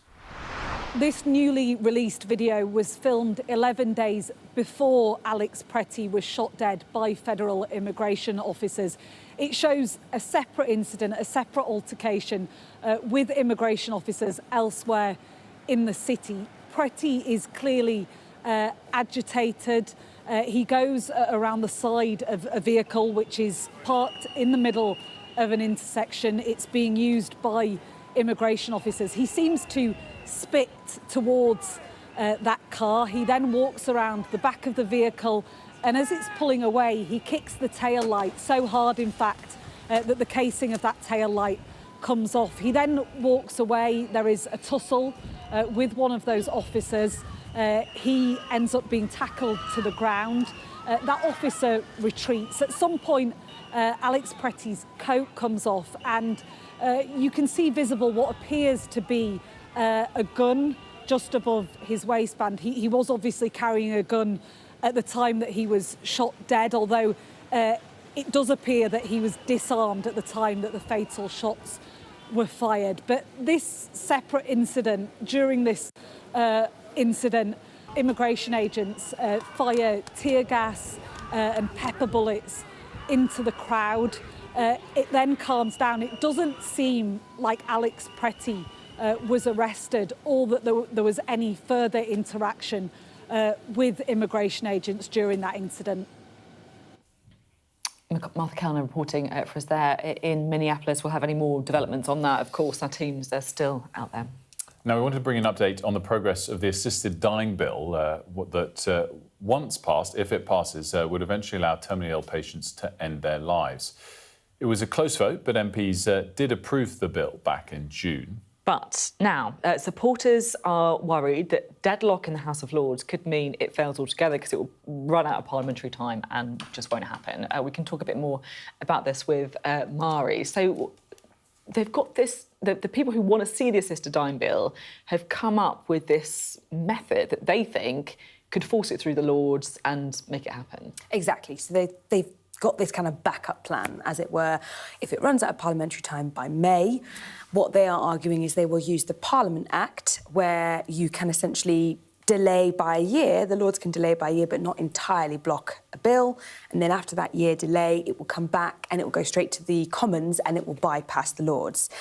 Now, it has been done before, but never with a private member's bill. That would be unprecedented. And even though it has been used before, it's been over 100 years since the Parliament Act was enacted, and it's only ever been used 7 times to turn a bill into an act. So it's rare as it is, never mind the fact that it's never been done with a private member's bill. So it's unlikely, but not impossible. And to give some context of how much of a delay there is in the Lords, so there are 59 clauses in this bill, and the Lords haven't even gone through the first one yet. They haven't even finished the first one. Yeah, there's a huge amount of work to do. They are actually going to be debating it in committee on Friday for the 10th time. And essentially what they're trying to do, the people who don't want to see this bill pass, is just run it out of time and table tons and tons of amendments. We're talking over 1,200 amendments so far and counting, half of which have actually been tabled by 7 members of the Lords. So it is, to an extent, a smaller group who are trying to frustrate the process, and Lord Faulkner arguing that actually that's not right, and he's trying to get the Lords back on the table and say, please do your job and allow us to look at this. So he's joining us at 9:30, so we look forward to discussing that with him. If it did run out of time in May, could it just come back again in the next parliamentary session, potentially as an official government piece of business, or is there no chance? So this is not government legislation. But government could it be? is, well, they would have to change their mind and not be neutral on assisted dying, which at the moment they are neutral on assisted dying. So essentially the government, it would have to come back as a private member's bill in the Commons again a year later, and then the government would have to either make time for it or they would have to get, do you see what I mean, to get the ballot. So it is quite low likelihood of it actually happening. It's one of those things where, you know, we've been talking an awful lot about the kind of nuts and bolts of parliamentary time, House of Lords, legislation, all this kind of thing. But this is so important in this case, isn't it? Because, you know, this is what could mean we are allowed to choose when we die or not in this country. It's extraordinary stuff. Mari, thank you very much indeed. Let's turn our attention now to Iran, where the scale of the government crackdown on dissent is becoming clear. One doctor inside Iran has told Sky News that security forces forcibly discharged patients and then took them to prison, even when they were in the hospital and needed further treatment. Let's take a listen. Pressure was put on nurses and doctors to clear out the emergency department. In other words, any patient who was there, whether they had clear medical indications or not, was told to be discharged. They wanted the emergency ward emptied for security forces who had been injured. In some cases, patients were removed from ventilators and other medical equipment. They said, let them die, they have no rights, they are against the Islamic system, and they deserve to die. Let's speak now to Nega Anga, former senior advisor at the US State Department. Very good morning to you. Thanks for joining us. Thanks for having me. What's your latest sources on the ground saying for the scale of ongoing protests and the crackdown? I mean, it's devastating what we're watching, what you just played right now, too. The massacre is unbelievable. We haven't seen this in quite some time, in decades. You know, what started out as citizens expressing their rights for economic reasons, right? They couldn't buy bread. It was beyond the pale. But then you have indiscriminate killing. People go out of their apartment buildings just to buy groceries and they get shot and killed. And now they can't be treated in the hospitals because of fear of repression. And this is just pretty much a playbook of the Iranian regime and clamping down on its people. And you can tell there's a little bit of fear in them if they're going after just average citizens. Yes, you say that the playbook of the regime. I mean, I guess the whole point of this is to kill so many people, frankly, so that they just stop protesting, that regime change doesn't happen. It's a repression tactic, and the more that they can clamp down, the more that they can make decisions and keep their stay in power. Right now, the supreme leader is quite old, and you have your own internal domestic politics of what would that look like in terms of his succession. So there is the internal battle. So the more you can clamp down on the citizens, the more you can keep out foreign players in the domestic politics. But Iran is at its weakest right now, both in terms of, you know, the variety of protests that have occurred over the last several years, women, life, freedom just a few years back. And now you have this sort of what had been an economic protest turning into this instability with the regime. Obviously, as we said, you were a former State Department official, you were National Security Council under the Biden administration. What sort of level of options will the president be presented with at the moment? I mean, obviously, he's sent enough capacity, military capability to the region now. Will he have a full suite of options of action he could take if he decided to? Absolutely. I think. And they can range from what to what? I think right now, again, there's a lot of play and see. Because when you have these options, you're gauging reactions. Right now, President Trump is gauging the Iranian reaction. It's gauging even European and regional allies. So the Iranians have been putting a lot of rhetoric. They're hedging. They're, saying, obviously, we don't want to talk. We should talk. So there's a play to see whether or not President Trump can enter into any kind of nuclear negotiation, something a bit more harsher than the 2015 version that he torpedoed. But then you also have, where do the regional allies stand? The Saudis, the Emiratis have said, please don't use our airbase, or our airspace, rather. The Qataris and the Omanis are doing a lot of the PAC channel discussions right now to diffuse tensions. Turkey is saying, please don't enter into a war. This is going to cause a regional crisis. The Europeans just agreed to put the IRGC on the terror list. This means it's going to clamp down much more. So, and the president is pushing. He's pushing, what feels like maximum pressure 2.0. He's obviously using the threat. He has this. His negotiation style is to push and threaten potential kinetic actions. Whether he takes those, whether he needs to take those, is a big question. You have one U.S. Aircraft carrier in the region right now. The second is still in Norfolk, hasn't made its way over. So I think there's still a bit of time. Can I ask, and I know opinion isn't going to be all the same, but what do you think the Iranians actually want? Do you think they want the US to get involved? Because I'll be honest, if you look historically, the West hasn't got a great track record, right, of intervening in these conflicts. But is it at a point now where people do want the states to get involved? I think the Iranian citizens inside the country want regime change. I think that they have made that abundantly clear. I think it's a matter of they need someone to help push this over the edge. You have a perfect confluence of things that have occurred inside Iran where you could see that regime change. I think the biggest piece, and I think to answer your question, is we need to see security defections. If we don't see any of the security apparatus defecting, then to your exact point, any foreign intervention could turn out to be a bit dicey. Do you think, the Trump and Biden administrations don't see eye to eye on pretty much anything. Do you think that in the same situation now as President Trump is, both would sort of conclude to do the same things? Is that, i.e. take action if one or two or more of those factors fall into place as you're alluding to? Right. I think yes, I think in terms of the U.S. government, the analysis that the U.S. government would provide the President of the United States, you would see the same. You have to look at all the various factors, and is there success? I don't think anyone wants to set up the President of the United States for failure. President Trump is looking for quick wins. Iran is a little bit of a complicated situation to find a quick win.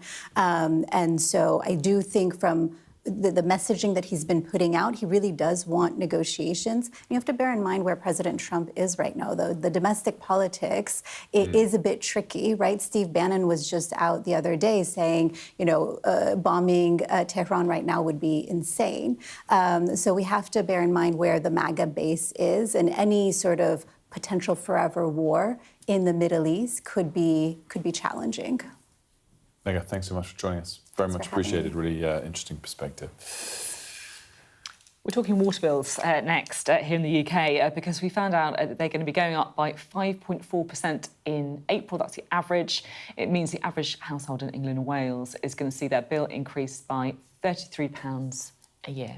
And if you scan the QR code, you can see exactly how much it's going up in your region. And it does vary quite a lot depending on which water company is your own, from relatively low 0.4%, below the rate of inflation for some, to others, like those in Tunbridge Wells, paying, what, 7% more? 7% for South East Water at a time when Ofwat is investigating them because of the persistent outrages. I'm sure that's going to go down really, really well there. If you're one of those people affected, let us know at mornings@sky.uk.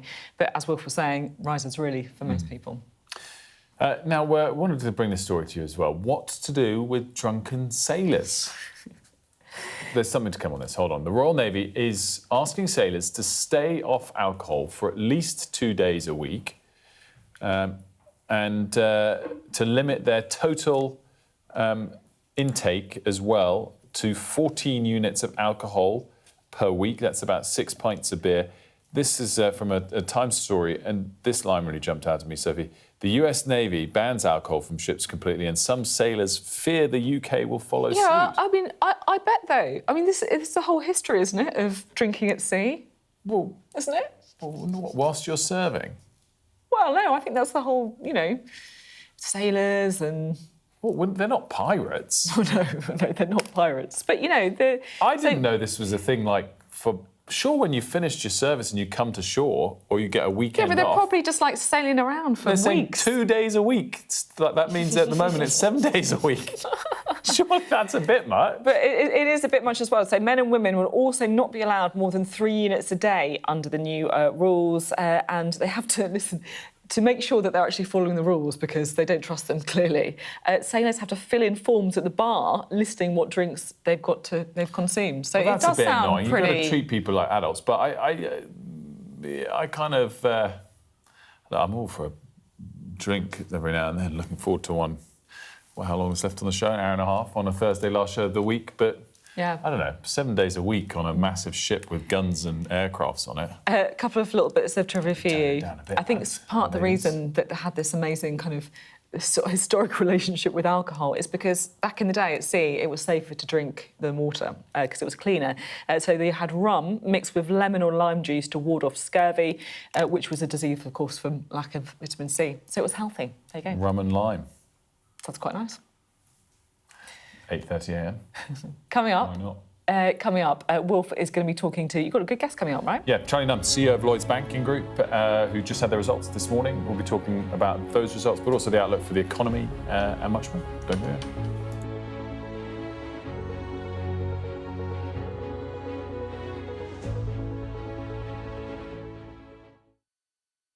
There's a fresh look to your news from 10 on Sky News. It's a new show called The Wrap, every night of the week. We'll still bring you the day's biggest stories, but with more lively debate, more in-depth commentary, and more of what you need to know. Plus a look at what's making tomorrow's headlines. The Wrap. Everything wrapped up for you from 10 on Sky News.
The best thing about being a Sky News journalist? I'm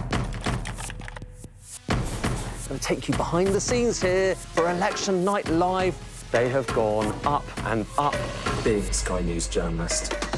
Ed Conway, Sky News. Is anyone going to talk to us?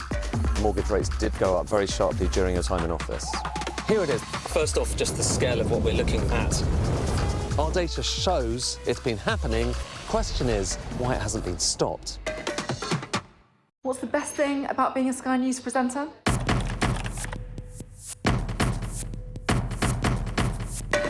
We've done the work and the reading, so you don't have to. Being a Sky News presenter. Hello and welcome. Westminster, the heart of British politics. I'm so sorry about what happened to you. So what on earth is going on? It's not true. Can I tell you what I think? It's really unusual. Mornings with Roger and Frost. Let's crack on. Let's get started. Welcome back. A reminder of the top stories. Sir Keir Starmer has said the UK's relationship with China is in a good, strong place following the first meeting between the British Prime Minister and Chinese President for 8 years. Sir Keir said progress had been made on issues including whisky tariffs and visa-free travel to China. Supporters of the assisted dying bill are worried it's going to fail to become law because of a deadlock in the House of Lords. In a letter addressed to fellow peers, Lord Falconer, driving the legislation through the Lords, has pushed for it to be approved in the current parliamentary session.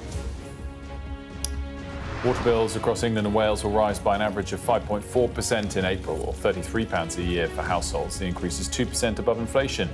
Water companies say it's needed to fund major investment in crumbling infrastructure. Lloyds Banking Group has announced its full-year results for 2025, enjoying £6.7 billion in pre-tax profits. That's a 12% increase on the previous year, while the group's total income also rose by 8%, revenues just shy of £20 billion. We can speak now to the bank's chief executive, Charlie Nunn. A very good morning, Charlie. Thanks so much for joining us. Morning, Will. Off the back of these results, your share price is at a 12-month high. You've more than doubled over 2 years. What's the headline thing that's gone right over these full-year results? Yeah, so another set of strong results in 2025. I think the most pleasing thing is the growth that we wanted in the business has come through. Customers trusting us with more of their savings, deposits, their borrowing, and obviously activity around our other operating income. You said it, we saw another 9% growth in other operating income and 6% growth in net interest income. So really grounded in the investments and the innovation we're doing and customers trusting us with more of their business. I'm interested on your outlook for interest rates this year. We've been on a rate cutting sort of cycle here, despite inflation still being well above target. What are the trade-offs from here for you as you weigh this up for the economy as a whole? Is the economy very interest rate sensitive, such that cuts will be a benefit, or does the central bank need to start thinking a bit more about inflation and the cost of living? So look, our forecast for 2026 is what I'd characterise as a very resilient but slower growth economy. We're predicting about 1.2% GDP growth this year. We've got 2 rate cuts, 2 more base rate cuts planned that we expect happen in 2026. And unemployment, we think, will peak in the second quarter and then start to slowly come down, but stay at the levels it's been. So a very resilient economy. Underlying that, though, there's quite a different story. When you look at households and businesses across the UK, although some sectors and some households are struggling to make ends meet, the majority have improved their financial resilience. Actually, 60% of households improved their savings and reduced their indebtedness last year. So households and businesses are actually very financially resilient, and there is the opportunity to move to a higher growth trajectory. We just need to reinstill that confidence in customers and get businesses, especially SMEs, investing again for the future. And we're very focused on that as Lloyds Banking Group. Actually, we want to do at least £35 billion worth of lending this year to corporates and SMEs across the UK, and obviously continue to support all of our retail customers in the way we have over the last few years. A lot of people kind of wonder today what the USP is of the UK for the next decade going forward. It's an interesting moment in time where suddenly, this start of the year in particular, but last year too, people are questioning the independence of the US Federal Reserve, the central bank in the US, and it's led to crazy moves in the US dollar in the last few days. I wonder what your take is on that, and whether there's a sort of little bit of an opportunity there for the UK. Yes, I mean, as you'd know, I have a very optimistic outlook for the UK. We haven't yet really seen the difference for that for households and businesses. GDP growth has been slow for the last few years. But when we look to the future, we do think the UK has positions of strength, strong underlying financial resilience of households and businesses, some very important sectors that are leading in the world, not just financial services, but also advanced manufacturing, biotech. You've heard these being talked about by other people on this show, which is really important. And when you look at investors' confidence in the UK, it remains very, very high. I obviously just came back from Davos last week, and we've seen investors, even those in the US, looking to rotate out of the US last year. And we think that will continue over the next couple of years as investors look to diversify. And the UK is a really strong destination for that investment. And then on top of that, we now have a set of changes coming into effect this year through government policy around some of the big infrastructure investment, the reforms in planning, some of the co-investment or blended finance around things like housing and housing benefits that we think really provide an attractive opportunity for the UK and for investors in the UK. So we're fully behind all of those things. It's been what's supporting our growth. Despite that, as I said, at the moment, we're still projecting a relatively slower growth economy in 2026. And our view is this has to be the breakout year where we really come together between finance, industry, government to make this the place that people want to invest in going forward. On the topic of investment, another sort of measure the Chancellor's been focused on is trying to encourage people to be a bit more engaged in investing their savings. Have you seen any pickup in that, and what sort of age groups? So it's early days as to whether there's been a pivot back into the UK overall. We are seeing pickup from younger people investing. We have a product called ready-made investments and ready-made pensions, and we've seen 40% of those are being opened up by the under 35. So lots of engagement around this. The good news is, we manage a lot of pensions money for people in the UK. We've got the second biggest workplace pensions business.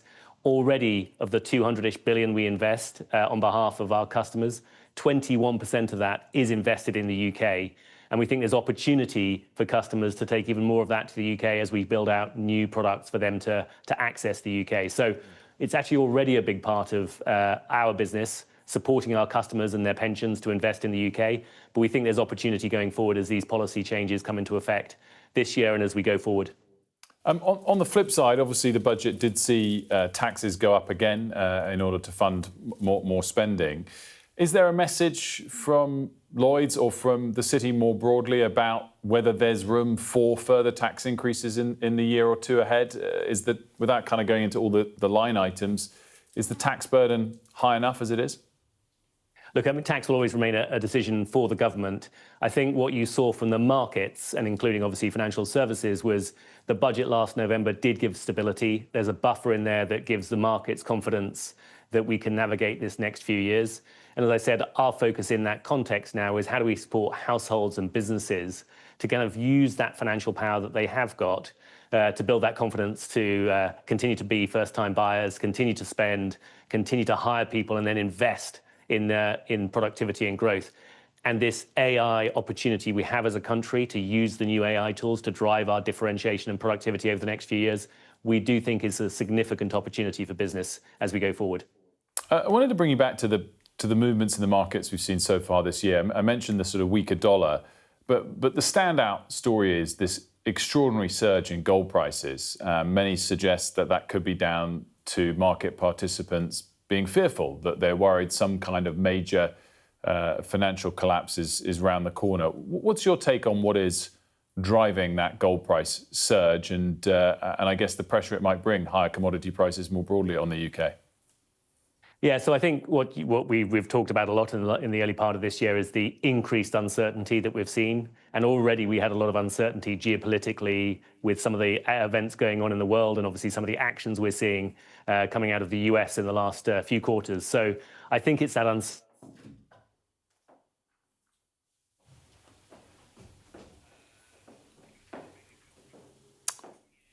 obviously we've lost that connection there. I'm not sure if it's coming back.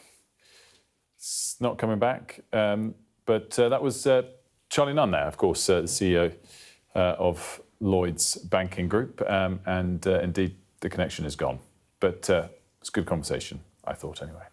Imagine being able to control your laptop using just your thoughts. Well, that's exactly what one man and several others are able to do, thanks to Elon Musk's Neuralink brain chip. Well, our science and technology editor, Tom Clark, has been finding out how it works. It's a massive change in your life where you can suddenly no longer move any of your limbs, and this kind of technology kind of gives you a new piece of hope. Though he's paralysed from the neck down, Sebastian Gomez Peña can now control his laptop and phone using just his mind. Everyone in my position tries to move some bit of their body to see if there is any form of recovery. But now I think I'm moving my hand to the right, to the left, thinking about clicking my fingers, and the technology just understands what I want to do, and it does it. Yep. You wouldn't even know the chip was there until it needs a daily charge. If you hold it to my head right there, this means this is how you charge it. So I'm charging the chip. That is exactly what you're doing. A keen rugby player and musician, Seb had just finished his first term at medical school when he made one ill-judged dive off a boat on holiday. When I dived, I hit the floor and hit my head, and alongside breaking my neck, also broke my front 2 teeth. And yeah, that's how I started.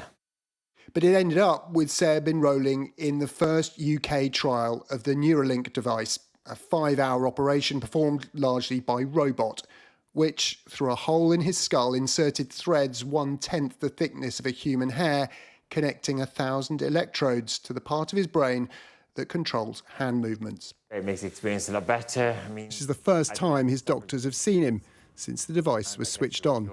I can do this, move the mouse around, and that helps. That's brilliant. Good control. And that helps. This helps me practice to use it faster, and it also helps the computer calibrate whatever I'm thinking to where the mouse is moving. The brain surgeons are impressed. You have also got used to your phone? Yeah. I'm blown away.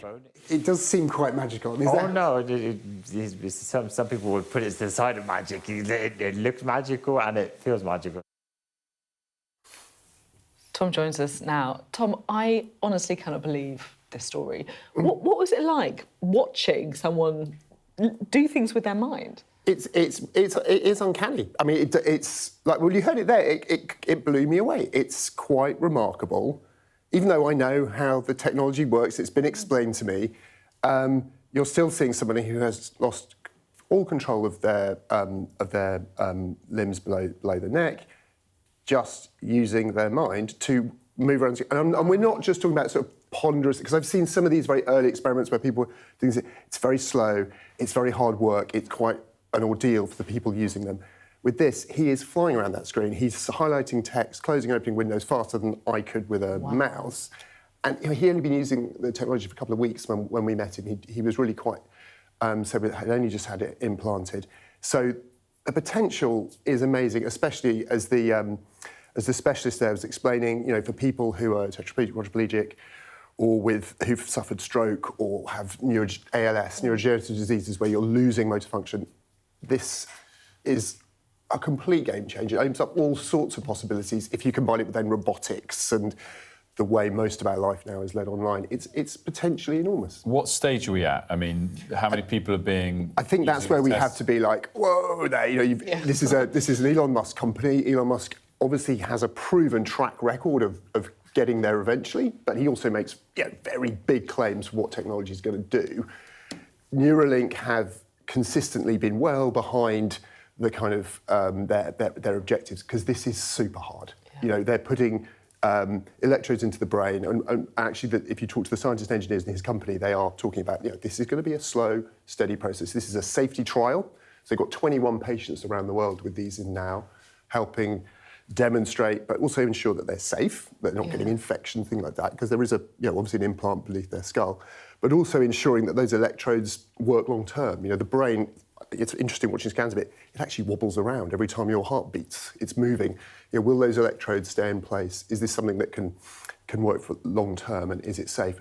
But if they overcome those engineering hurdles, we may see this expand, but it is very much early days. Can I ask a question that I feel like some people might be thinking as well? Elon Musk implanting a chip in people's brains. Are we okay with that?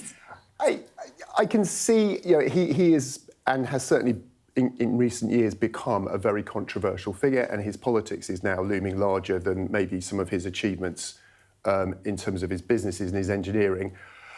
Yeah, I suppose so, but you've got to remember, in order for Elon Musk to be able to develop these products and market them, he needs approval from regulators. The US regulator to have authorised this trial, the UK regulator obviously had to ensure that it was working here. The doctors behind it and UCLH, the hospital where we had access, they're going to make sure it's published. I don't think so. And also, given how hard it is to do, if you wanted to put some way of tracking people, there are many, many easier ways to do it with existing technologies. This is invasive, tricky, expensive. It's a 5-hour operation to do it safely. So I'm a little more sanguine about the kind of the spooky future scenarios. When there's a chip, you can just sort of, like in the movies, go plop into something. Maybe we could start getting worried then. But this is still very early days. And right now, I think it's great to see a technology like this go to those who are most in need and could really benefit from it before we're worrying about turning healthy, ordinary people into cyborgs or improving our performance. And we saw it with the guy there. It's just such an amazing transformational story. Yeah. Tom, great stuff. Thanks so much. More of Tom's report on the Sky News website. We're going to have a quick look at the weather. You're looking happy. Well, the forecast looks good. So you've sorted the travel insurance then? All Clear Travel Insurance sponsors Sky News weather. The next few days will be unsettled with further rain and showers. Expect a rural frost, patchy fog and some icy stretches where skies will clear overnight, but much of northern and eastern Britain will be overcast. It'll be mainly dry, but central and southern Ireland and southwestern and northeastern Britain can expect showers, wintry on northern hills. Britain looks mostly dry all morning, although rather grey for many, but the northeast and southwest can see further showers. Ireland and Northern Ireland look showery with more general rain taking over the southwest. It'll turn out mild for most, although cool in the east and windy for many. All Clear Travel Insurance proudly sponsors Sky News weather. Coming up, we're going to be talking to our correspondent Adele Robinson about her, it's a terrifying report, I have to say, on online harm.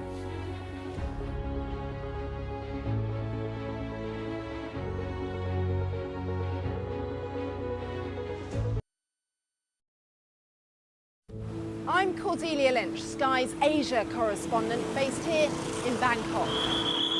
We've been undercover inside Asia's huge network of scam centres. This compound is, without a doubt, the worst. It is essentially hell on earth. We cover a vast, varied and dynamic region that's shaping the rest of the world. There's a fresh look to your news from 10 on Sky News. It's a new show called The Wrap, every night of the week. We'll still bring you the day's biggest stories, but with more lively debate, more in-depth commentary, and more of what you need to know. Plus a look at what's making tomorrow's headlines. The Wrap. Everything wrapped up for you from 10 on Sky News. Hear that whistle and that crunch? We know that they're coming from the south of the city where there's a column of Russian armoury.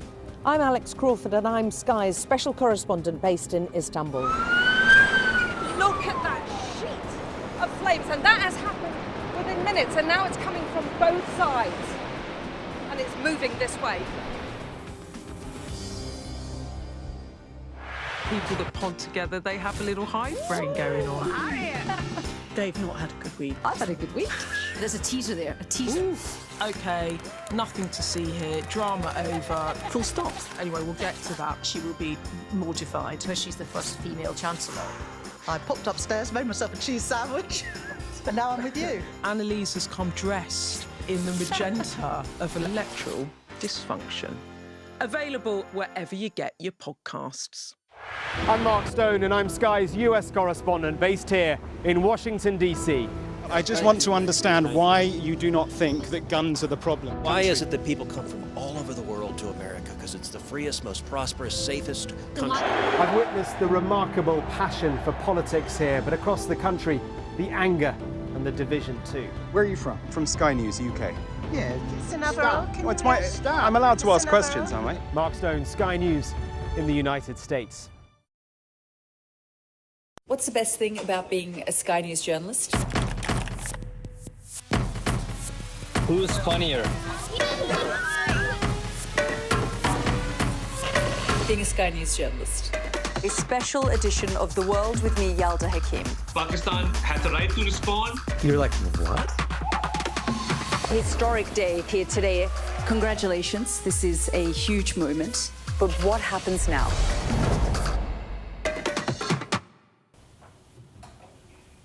Hello again. We've got this shocking report next. It's shared exclusively with Sky News, and it's finding out what is going on in some of the darkest contents and some of the darkest corners of the internet. So content involving self-harm, child sexual abuse, being traded online as a social currency.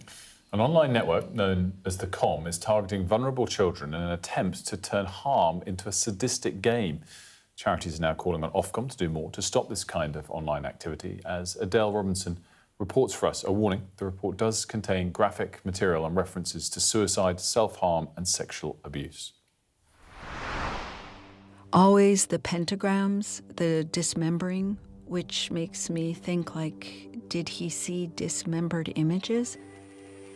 An online world where self-harm and child sexual abuse are now traded as social currency. He had a sort of online alias. That persona was hideous, and that is so different to our son.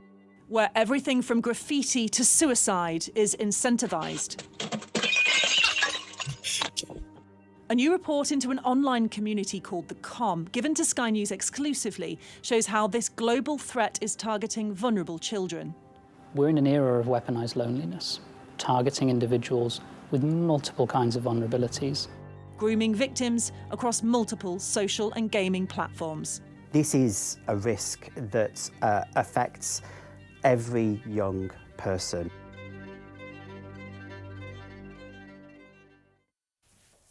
If you've been affected by this story, contact the Samaritans, 116 123, or you can email joe@samaritans.org. You know, we know this is a tough sort of watch at breakfast time this early in the morning, but it's such an important story, and Adele joins us now. Just talk us through what you found.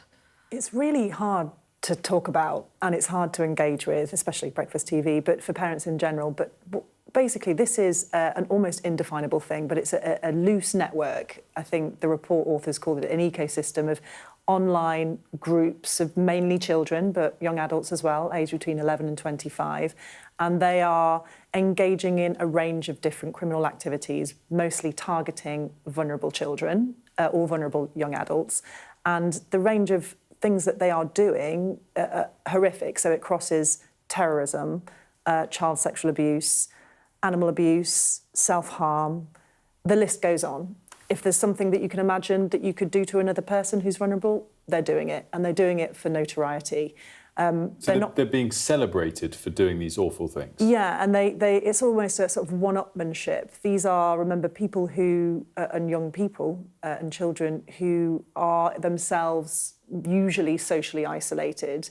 They have their own vulnerabilities. They're finding a kind of community, because it's called the Com, which is short for community, a place where they feel like they belong, that they are given responsibilities, where they are given some kind of respect through doing these horrific acts. There's even something that they use called a roster. So if you do so many horrific things, you make your way onto this roster, you get your name on there, and that gives you a certain amount of what the report calls clout. So it gives you status, effectively. I find this so disturbing, I'll be honest. Like the gamification of it, you know, the fact that you kind of build points to get to a certain level. And also, I guess, more than anything, that just the knowledge of that, like that early teen period in particular.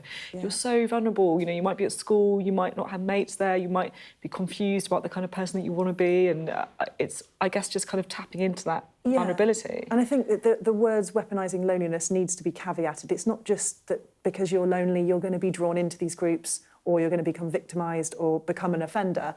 It's vulnerabilities around that. It's the age, you're vulnerable anyway at that age, but it's more than that. So when it's weaponising loneliness, they are targeting specific vulnerabilities. They're going into self-help groups for eating disorders. They're creating fake support groups for neurodiversity, for LGBTQ+. So they're trying to find people in these particular communities already. Wow. And this is across social media and gaming platforms. The report says that there are few online and increasingly offline spaces that are unaffected.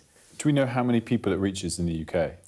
We don't. It's really hard to put a finger on it. A figure on it, because it's so sprawling. It's across the whole world, and it's while there is action happening among law enforcement, not just in this country but all over the world, it's happening obviously behind the scenes because these are mostly minors. You hear of a few cases now and then that reference it, and all I know officially is that there are referrals being made every week, potentially related to the COM in the UK, across the world, in the US, through an organisation called NECMEC. They're getting, thousands and every year, and it's the growth that's concerning of it. It's rapidly expanding, and the difficulty of pinpointing where these people are across the world, and of course the collaboration between different jurisdictions. So we know it's fast growing. It's not that every child, I think it's important not to sensationalise, not every child is going to get drawn into this, but I think because of the vulnerabilities and it's children and it's everywhere, parents do need to know to understand it and to know about it. Yeah, it's that awareness, isn't it? Yeah, it is, yeah. Great stuff, thank you. Really unbelievable report there. A little bit of breaking news to end the hour with, it's about the Bank Santander. They've announced that they're closing a further 44 branches, putting 291 jobs at risk. Just the latest closure. Yeah, so this comes, I think they have 349 branches at the moment, lose 44. That'll leave them with 305, if my maths is up to speed this morning. So it's a decent percentage of their overall branch network, following already cuts in recent years. They do point out as well that 96% of their transactions are now done digitally, which is obviously an incredibly high percentage. So it is a theme in all developed economies that continues. And you can see the rationale for it from the perspective of the bank. Coming up, we'll have more on the Prime Minister's trip to China, hearing more analysis about how that all-important meeting with the Chinese president's gone down.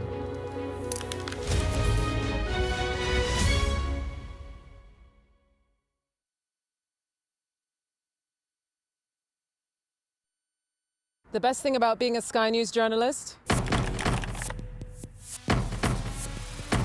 They call him the king of the jungle. Being a Sky News journalist. Yusra Al-Baghir has this report. And this is what's left of it. As a woman of colour, how did the Harris campaign speak to you? People risk their lives to speak to us for this report. Mr. Zuma, Sky News. We're trying to see as much as we can.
Good morning, it is 9 o'clock and welcome to Mornings with Ridge and Frost. With Sophy and Wilfred, a very good morning from me as well. Lots to get to.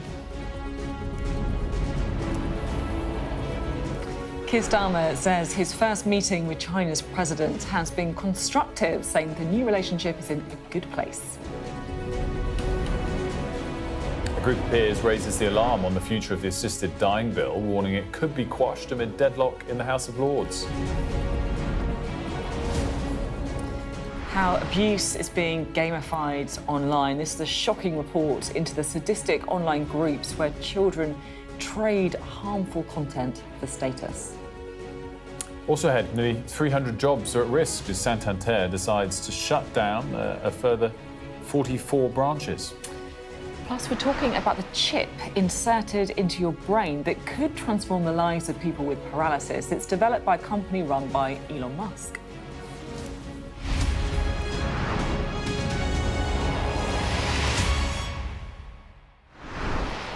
Things are seemingly off to a solid start for Sir Keir Starmer in Beijing as he attempts something of a reset in relations with China.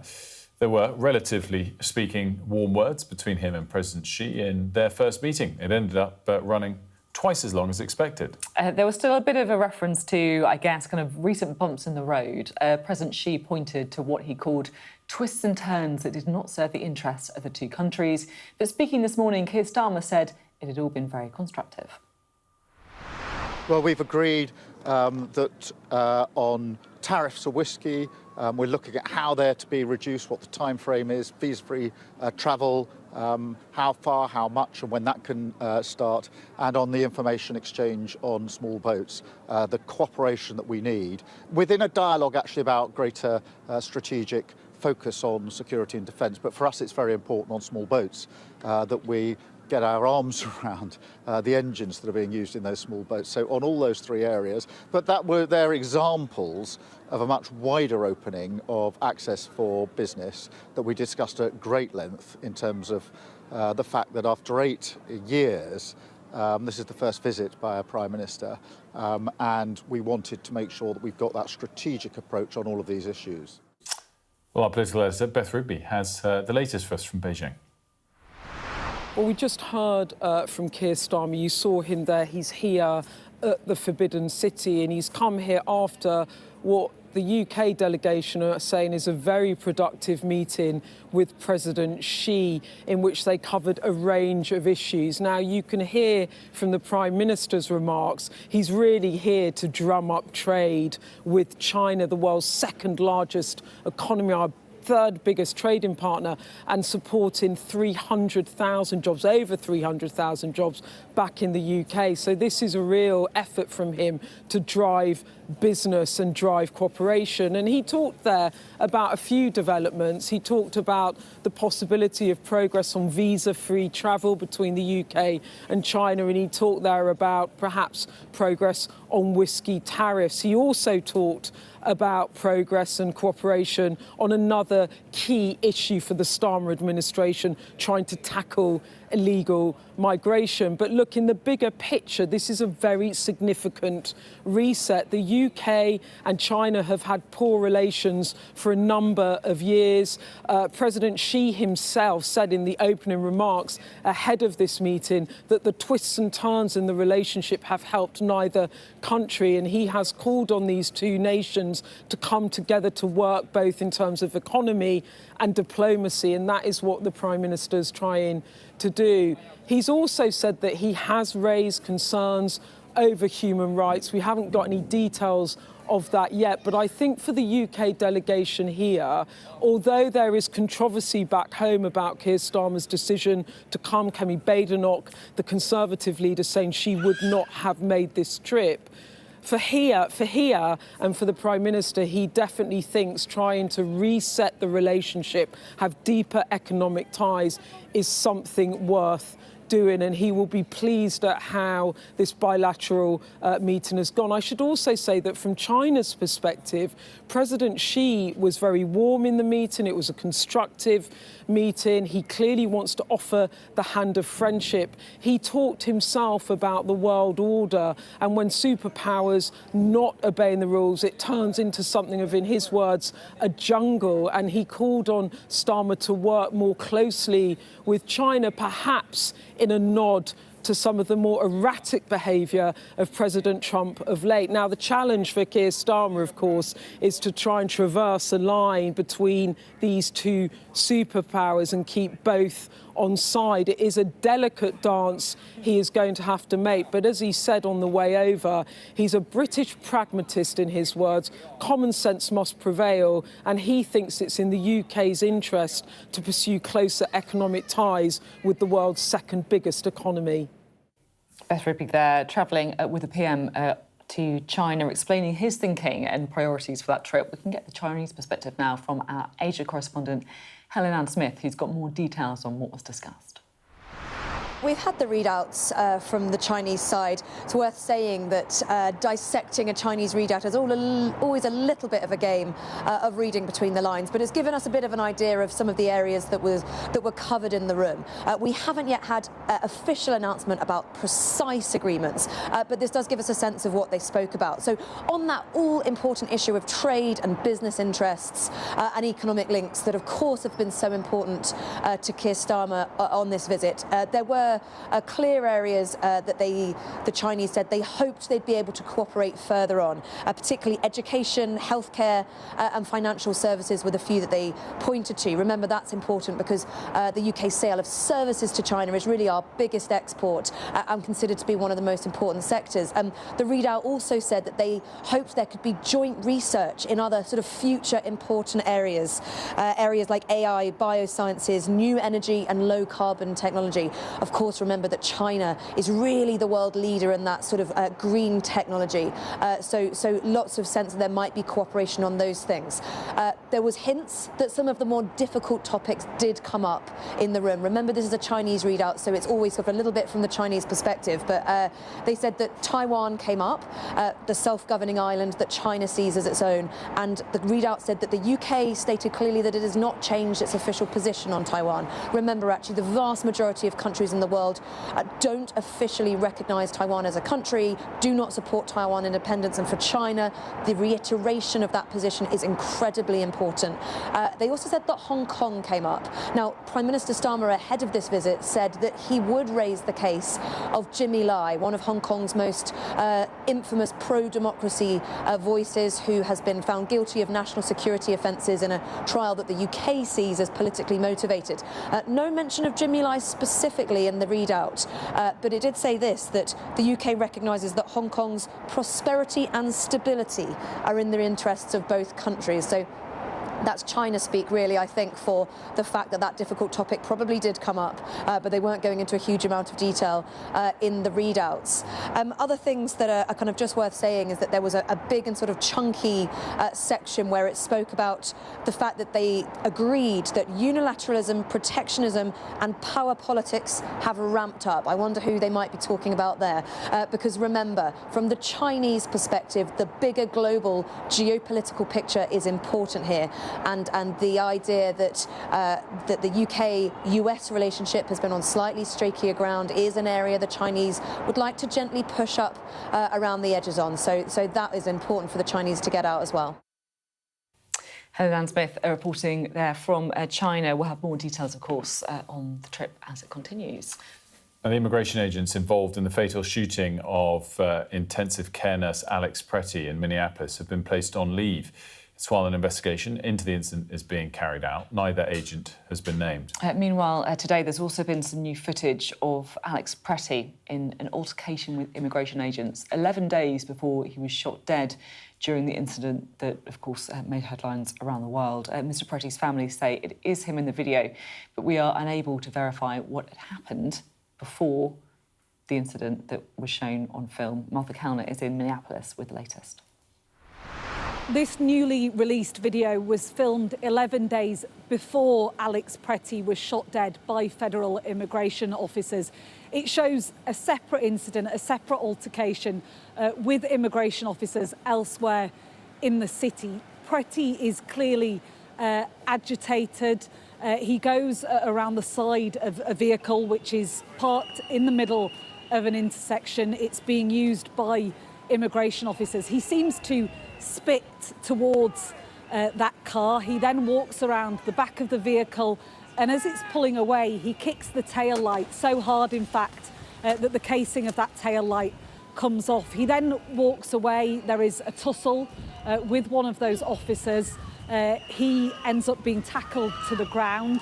That officer retreats. At some point, Alex Pretty's coat comes off, and you can see visible what appears to be a gun just above his waistband. He was obviously carrying a gun at the time that he was shot dead, although it does appear that he was disarmed at the time that the fatal shots were fired. But this separate incident, during this incident, immigration agents fire tear gas and pepper bullets into the crowd. It then calms down. It doesn't seem like Alex Pretty was arrested, or that there was any further interaction with immigration agents during that incident. Martha Cowler there for us. Now, a shocking new report shared exclusively with Sky News has revealed content involving self-harm and child sexual abuse is being traded online as a social currency. So this is an online network known as the COM, which is short for the community, and it's targeting vulnerable children to try and, I guess, turn harm, everything from sexual abuse to graffiti, into some kind of sadistic game. Charities now calling on Ofcom to do more to try and stop this, as Adele Robinson reports. I should say, of course, there is a warning that the report does contain graphic material, reference to suicide, self-harm and sexual abuse. What began in corners of the internet now stretches across continents. A threat that is everywhere and nowhere. A borderless danger of online sadistic groups, which brings us to the US. I think I should have listened harder. And I thought, not my kid, but it really could be any kid. This is Rachel. We've changed her name and voice to protect her son, who she says was a victim of the COM, short for community, a loose network of children and young adults who use self-harm and child sexual abuse as social currency, where everything from graffiti to suicide is incentivised. I had given him an art notebook. When I looked at what he drew, as I started doing more research about the COM, I found these same images. Pentagrams and swastikas and knives were the same. These drawings, a window into what was happening to her son when he was 13. We found a lot of razor blades, pocket knives, kitchen knives, hidden away in little boxes. Vulnerable children like him are targeted through gaming and social platforms. He's neurodivergent. He was that middle school age where you're trying to figure out who you are and where you fit in. A known tactic used, bombarding victims with extreme material to normalise it. Rachel's son began to self-harm, she believes, on demand. He could barely make it through a day at school. I think he owed people content, and I think he would get home, and I think he would make content. Rachel intervened before it was too late for her son. He's now no longer online. It's something analysts have been investigating here in the UK for the past few years, somewhere no cameras have ever been allowed. So this is the secure room. At the risk intelligence firm Resolver, analysts here assess the threat daily. Paul's one of them. We've changed his name and voice to prevent him being targeted by the COM. They've posted a poll that is offering a cut stage, which is where people will self-harm on live stream or committing in real-life violence. Here they're suggesting bricking or arson. This is gamifying, almost, isn't it? Yes, it's a kind of democratising harm, if you will. Here we have a post from a recently formed group, the requirements to join, extortion, 3 blood signs, 4 cut signs, 1 suicide. What are they asking for here, then? Well, blood signs are essentially where a victim, often under coercion, is asked to create various insignias, draw insignias. In blood? in blood, in their own blood. Resolver's first ever public warning reports found most members of the COM are aged between 11 and 25, but getting younger. Loneliness is exploited in terms of targeting individuals with multiple kinds of vulnerabilities, adverse childhood experiences, self-harm or suicide, self-healing groups, and challenges with their mental health and vulnerability around identity. We're in an era of weaponized loneliness. 3, 2, 1, go. Sky News has tracked down COM activity, evidence of crime transferring to the real world from online. We've repeatedly found extremely disturbing content on the open web, including homemade explosive manuals. And while it is clear that these groups are being deleted, they're still adapting. We've discovered more than 90 COM-related groups and channels, many of them still active within recent weeks. There's criticism aimed at the UK regulator Ofcom, responsible for online safety. The response to COM groups and to the extreme violence being perpetrated against young people has been, frankly, appalling. Ofcom, as the regulator, has been asleep at the wheel when it comes to these threats. It has been timid. It has failed to grasp that it understands the threats. Ofcom deny they've been slow to act. I just don't recognise that characterisation, and nobody should be in any doubt about how seriously at Ofcom we are taking the protection of children. Specifically on COM groups, we have been engaging directly with major platforms. We've absolutely got our sleeves rolled up, and we will move through to enforcement if companies don't live up to their duties. The Home Office declined our request for an interview, but in a statement, the Safeguarding Minister said the government won't tolerate children being abused online and vowed to shut networks down. Meanwhile, experts are calling for a global, coordinated response for a threat that's growing, a danger most parents have never even heard of. Adele Robinson, Sky News. Difficult watch, and look, if you have been affected by the story, you can contact the Samaritans on 116 123, or you can also email joe@samaritans.org. When we come back, we're going to be talking more about the Prime Minister's trip to China with Doug Gert, who is the former head of Amazon China and Amazon UK. He's the head of the CMA Natural History Museum. Lots to discuss with him from Beijing.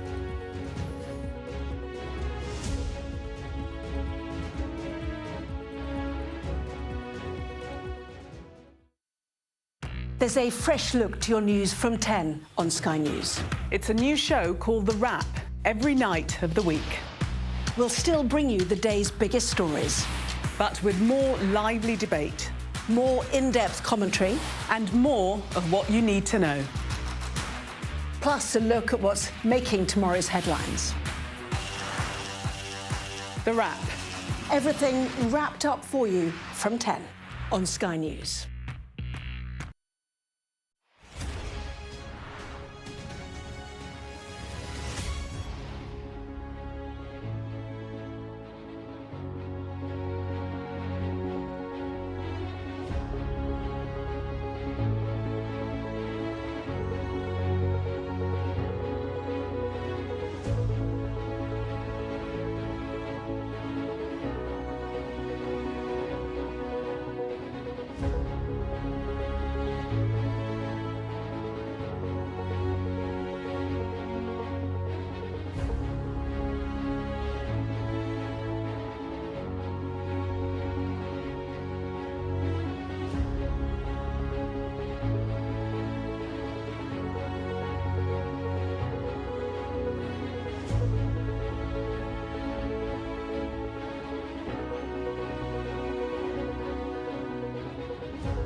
The best thing about being a Sky News journalist?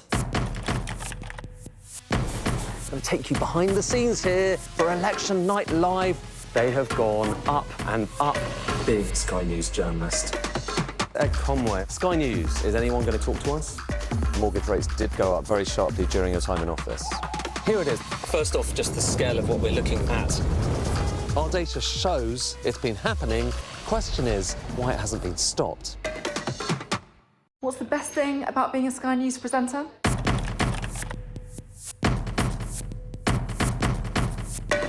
We've done the work and the reading, so you don't have to. Being a Sky News presenter. Hello and welcome. Westminster, the heart of British politics. I'm so sorry about what happened to you. So what on earth is going on? It's not true. Can I tell you what I think is really unusual? Mornings with Ridge and Frost. Let's crack on. Let's get started. Welcome back. Keir Starmer's visit to China appears to be off to a solid start, with the Prime Minister and the Chinese President, Xi Jinping, offering olive branches to one another. Well, this morning, Sir Keir said the relationship is strong, but he's looking for it to become more sophisticated going forward. Let's discuss how the trip's going more widely. We're joined by Dr. Doug Gurr. He's the director of the Natural History Museum. He's also the chair of the board of the Alan Turing Institute, the chair of the CMA, and former head of Amazon UK and Amazon China. So a very relevant CV for this conversation this morning. He's in Beijing with the PM. Very good morning to you. Thank you for joining us. Doug, good to see you. How's the trip gone so far? Well, I have to say, I think it's going really well.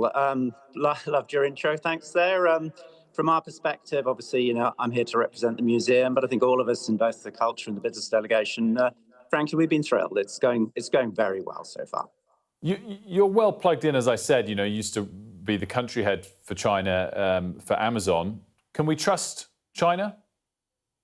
Well, I think the Prime Minister used, and I'm glad you repeated, a really nice word, sophisticated. I mean, you know, look, I've lived and worked in China. I speak the language a bit. And I think if I've learned one thing, it's that, you know, it's hard to ignore China, but you have to understand China. I mean, here at the museum, we've been operating here for a long time. We've been, you know, using wildlife photography. It's been here for 15 years. We published over 100 papers with Chinese scientists last year. But the most important thing is you have to understand China. And to do that, you have to engage. And having the Prime Minister here, for all of us who've got relationship with China, just steps that up a massive level. So, yeah. I think we can come to what I hope will be, as the Prime Minister said, a more sophisticated relationship with China. What is a sort of victory, do you think, for the UK going forward? We were looking at some analysis yesterday. It's sort of 5.5% of British trade. Where should it be in 5 years' time? Well, look, we've had cultural and scientific links to China for a long time, and they've carried on. But I think there is no doubt that we've had a period when I think people have used different phrases where we've perhaps been a bit more distant.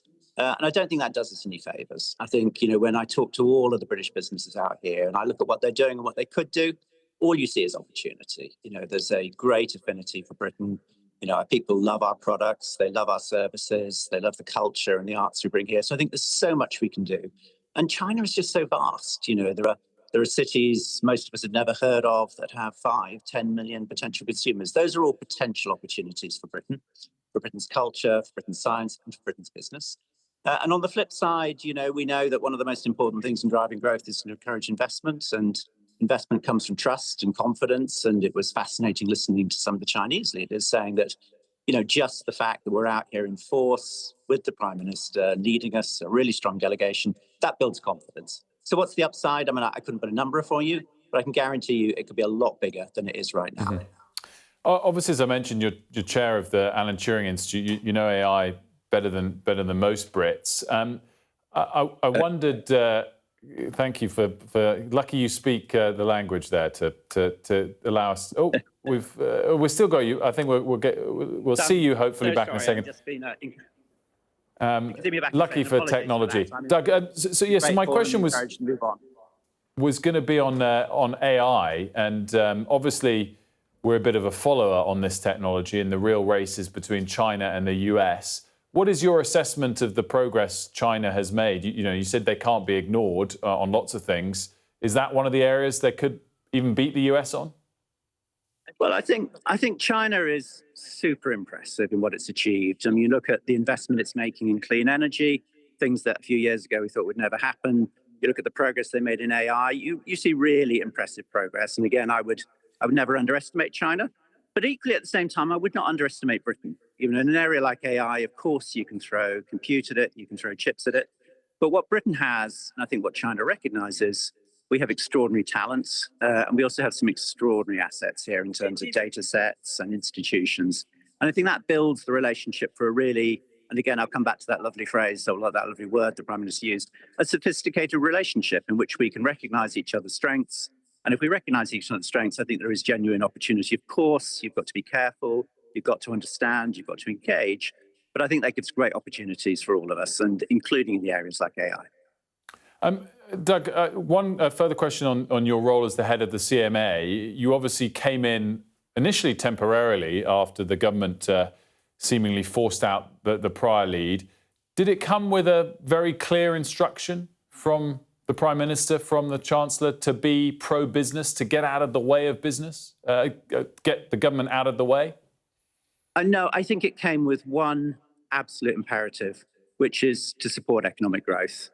We know that economic growth is, the most effective way of improving household prosperity. It's the most impressive way of helping the cost of living. And that was the very clear message. Of course, in the context of an organisation like the CMA, you never give up on a belief in competition. You never give up on a belief in consumer protection. But against those two constraints, if you like, how do we encourage business growth? And one of the most effective ways of encouraging business growth is investment. And that's actually why it's brilliant to be out here talking to British businesses, talking to China, understanding how we can grow that investment in the UK in a way in which will grow our economy and hopefully improve life for all of our citizens. And Doug, just finally, I'm sure you've seen the news that your former employer, Amazon, laid off 16,000, or news to lay off 16,000 workers yesterday. I think it takes it to 30 in the last few months. Is that going to be the norm, do you think, across industry with AI kind of helping companies cut costs? Is it something we've got to look out for? I think what you'll have to look out for, as you've seen in all our previous industrial revolutions, is that jobs will change. Yes, that means that some jobs that perhaps were there in the past won't be.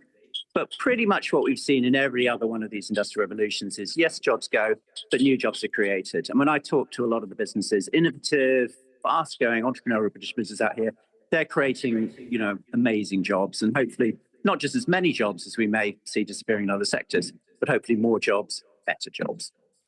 Doug, great to see you. Thanks so much for joining us. We'll let you get back to the all-important... Slightly chaotic surroundings, but as you can imagine, it's a fast-moving environment out here. But a real pleasure to have the opportunity to join you today from Beijing. No, it was. Thank you for being so nimble with it all, and great to have you with us, Doug there, joining us from Beijing. Love it, the sort of behind-the-scenes look into the reality of a PM trip. It's great. It's like they kicked him out of one area, but we almost got into the behind-the-scenes area. Yeah, exactly. So ended up seeing more. Coming up, we're going to be talking about a brewing row over the assisted dying legislation. It's been tangled up in the House of Lords. Could there be a controversial method to push it through? We're going to talk to our next guest about it.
Welcome back. Let's get you up to speed on the headlines. Keir Starmer has said the UK's relationship with China is in a good, strong place following the first meeting between the British PM and the Chinese president for 8 years. Keir said progress had been made on issues including whisky tariffs and visa-free travel to China.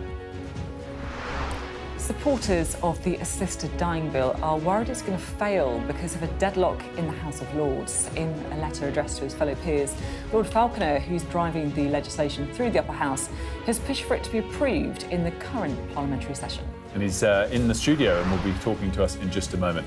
Water bills across England and Wales will rise by an average of 5.4% in April, or £33 a year for households. The increase is 2% above inflation. Water companies say it's needed to fund major investment in crumbling infrastructure. We were just talking a moment ago about that assisted dying legislation, one of the most important decisions MPs will ever have to make. And they have made it. They passed the legislation, but it's now being tangled up in the House of Lords. Well, of course, supporters did pass it in the Commons, but as Sophie said, it's been held up. Alex Norris was speaking to us earlier about it. We think it's an important debate. We think it's an important, matter that needs to come to its fruition one way or the other, which is why we've provided the parliamentary space for that to happen. I voted for it in the Commons. That's my view. I was after extensive engagement with constituents, a lot of personal reflection. I think the peers need to do their job. I would hope that they would use that as a process of revising and improving, as the Lords is meant to, rather than trying to artificially stop it. We were already starting our conversation there with Lord Falconer, as you can see. Great to have you with us. Good to be here. Thank you for having me. What's going on in the Lords and what are you trying to do? As you said earlier on, the bill passed the Commons with a clear majority of 23. It's come to the Lords. It's been in the Lords since June. It's had 7 days in committee. That's about 35 or 40 hours of committee, which you debate line by line. And the Lords haven't yet finished the study of Clause 1, and there are 60 clauses in the bill. The majority of Lords, even the opponents, are keen it be properly scrutinised. But the thing about the Lords is there's nobody to say stop talking, so you can go on talking as long as you like. That's why we haven't got to beyond Clause 1, and it's lost in this procedural thicket. And if it goes on like that, it's never going to get out by the end of April, which is the date it's got to get out by in order to become law. Now, you're obviously someone who wants to see this legislation passed. We can talk about the rights and wrongs of it later, but just to be clear, you are thinking about using a piece, I guess, a kind of parliamentary mechanism to try and push it through. It's not for me to use it. If what happens is the Commons pass a bill, it goes to the Lords and they reject it, that's the Lords reject it. If in the next parliamentary session the Commons are willing to pass it again in the same form, then the way our constitution works, in order to give primacy to the elected representatives, then they can force it through. But this is the 1911 Parliamentary Act, and the reason that this is a little bit controversial, though, is it's usually used for government business, right? Yeah. And this is not government business. Yeah. The government's standing back from this, it's saying, like, this is too important. So it would be kind of unprecedented. It would be unprecedented, but the essence of the Parliament Act is that in order to give the Commons primacy over the Lords, because we're not elected, we're all appointed for a whole variety of reasons, whereas the Commons are elected by the public. If anybody is to decide whether or not what you described as this really important change is to take place, surely it shouldn't be a minority of Lords blocking it. It should be a decision made by the elected representatives. So the other kind of surely that maybe people would throw out is surely for something so important, it should have been pledged by either of any of the parties as a manifesto pledge, and it should be carried through with the full weight of government behind it. We were discussing this earlier. I think it's extraordinary for the Lords to frustrate something so overtly intentionally going forward. That said, is it different to had it been something that came with a clearer mandate from the people than I guess this lacks? Well, the reason it's not in a manifesto is because it's a conscience issue, and there's been conscience issues right throughout our history where no party will agree in their manifesto because their own parties are all divided by it. But our issues of conscience, like, for example, should you legalise or decriminalise homosexuality? Should you legalise abortion? These are issues that no political party will ever put into its manifesto because the parties are divided. Instead, we leave it to the elected representatives to make a decision. So I don't think the fact that it's not in a manifesto is an indication. I think our system depends upon the elected representatives. Not that, I mean, 100 years ago, the Lords dominated everything, and that's why the Parliament Act was introduced. And in a sense, the way the Lords have evolved is they've become a group of people who will scrutinise legislation, but they won't reject it. And it's particularly important in this area because I think most people would agree on the basis of rectal polling that the idea of an assisted dying law is something that has pretty considerable public support. Sorry. I completely understand your point about the conscience issue, right? It has to be within people's hearts and their own consciences. And it divides parties. Exactly. But the other examples you give, right, so abortion or homosexuality, you make the decision and then it's quite easy to implement it. The difficulty, I guess, with assisted dying is that it needs a whole raft of organisational change, of different checks and balances. You need the NHS, you need the Ministry of Justice. I mean, this is complicated stuff. And we've been supported... Is there not a bit of a... I guess that's what people in the Lords would say. They're like, look, you know, it's not just us ticking this through. This is a mess. We need to go through it. It's not a mess. Yes, you need institutional support like the Ministry of Justice, like the Department of Health, but myself and the sponsor of the bill in the Commons, Kim Leadbeater, we've had enormous institutional support. The fact that the government has been neutral does not mean that government officials have not been working with us closely to make sure it's workable. And I, as a government minister, you'll remember about 400 years ago I was a government minister. As a government minister, I took quite a large number of bills through the Parliament, and the support we've had, Kim and I have had in relation to this bill, is as good, if not better. So there's nothing we haven't had that a minister would have. And you're absolutely right, Sophie, when you say that means we've got to talk to the Health Department and the Justice Department about the nuts and bolts of it. But we've had that. Can I just ask a final question, which is, you know, again, I don't think anything justifies overt blocking by the Lords of the elected Commons.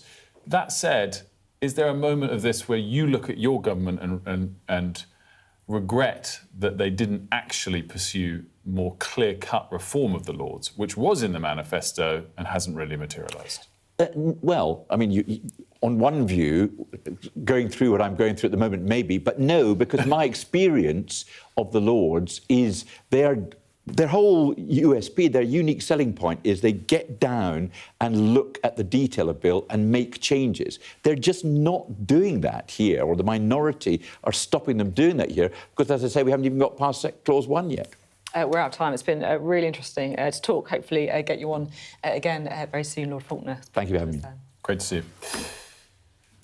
Now, how close are we to driverless cars on the road? We're going to be talking about that next. Waymo, Google's driverless car division, and they've just confirmed their cars are going to be fully operational, they say, by the end of 2026, so this year. Well, our tech correspondent, Roland Manthorpe, met with their spokesperson who highlighted differences in the risk assessment between the US and the UK. In the UK, you know, our pedestrian behaviour is tested and proven, and looking at the data that we've collected over 127 million miles of fully autonomous driving in the US, we're involved in 92% fewer crashes with pedestrians compared to human drivers. And so actually the jaywalkers, the pedestrians, like that is something that we know we can behave very, very safely around. The geography of London, I think that is going to be the biggest difference. But that's also why we're doing this phased approach, where we collect the data, we learn the city, we train the driver, so that when it's time to let riders into the service, we're ready, and it's going to be a great experience, the one that we provide in the US. Well, you just said a phrase that I was going to ask you about before the camera came back up, but is this really happening? Yeah, seems like it. Yeah. By when? By the end of the year. They've said Q4, which in ordinary language I think means as early as September, maybe December. Still needs regulatory approval. But the thing is, this has already happened in quite a few cities in the US. But it's not widespread in the US. It's not common to get in a driverless car. No. So I guess for most people watching, we're still a long way off that moment? Yeah. There'll be a limited number of driverless taxis. But that will still feel, I think, pretty incredible. Yeah, so they could be just driving around the roads in cities or, like, with no... Yeah. It's kind of slightly blows my mind. Yeah, they already are. I was in Las Vegas at the beginning of the year, and we got stuck behind quite a kind of slow, cautious driver, and it was a new driverless car they were testing, just rolling around, no driver at all. And I guess, so you were talking to the spokesperson of Waymo, which is owned by Google. Yeah. Which companies and technology are we testing and embracing here? Just Waymo? Obviously, Tesla's got a big offering in this area. What's the UK pursuing? Well, the UK is trying to basically set a framework to do this safely. And there are quite a few companies that are interested in this. But I'd say kind of the big ones are Waymo, Google, they're the driverless car branch of Google, and Uber. And Uber don't actually do it themselves. But I think the thing about this is that what it feels like when you're hiring one of these, it feels like catching an Uber. And so you can just sort of picture that point when there's an option in the Uber app for a driverless car, and you're like, OK, yeah, I will, maybe I will. Or maybe even there's not an option, and the car that turns up is a driverless car. And so Uber are partnering with all sorts of different technology partners all over the world. In London, I think it's Baidu, the Chinese company that they're partnering with.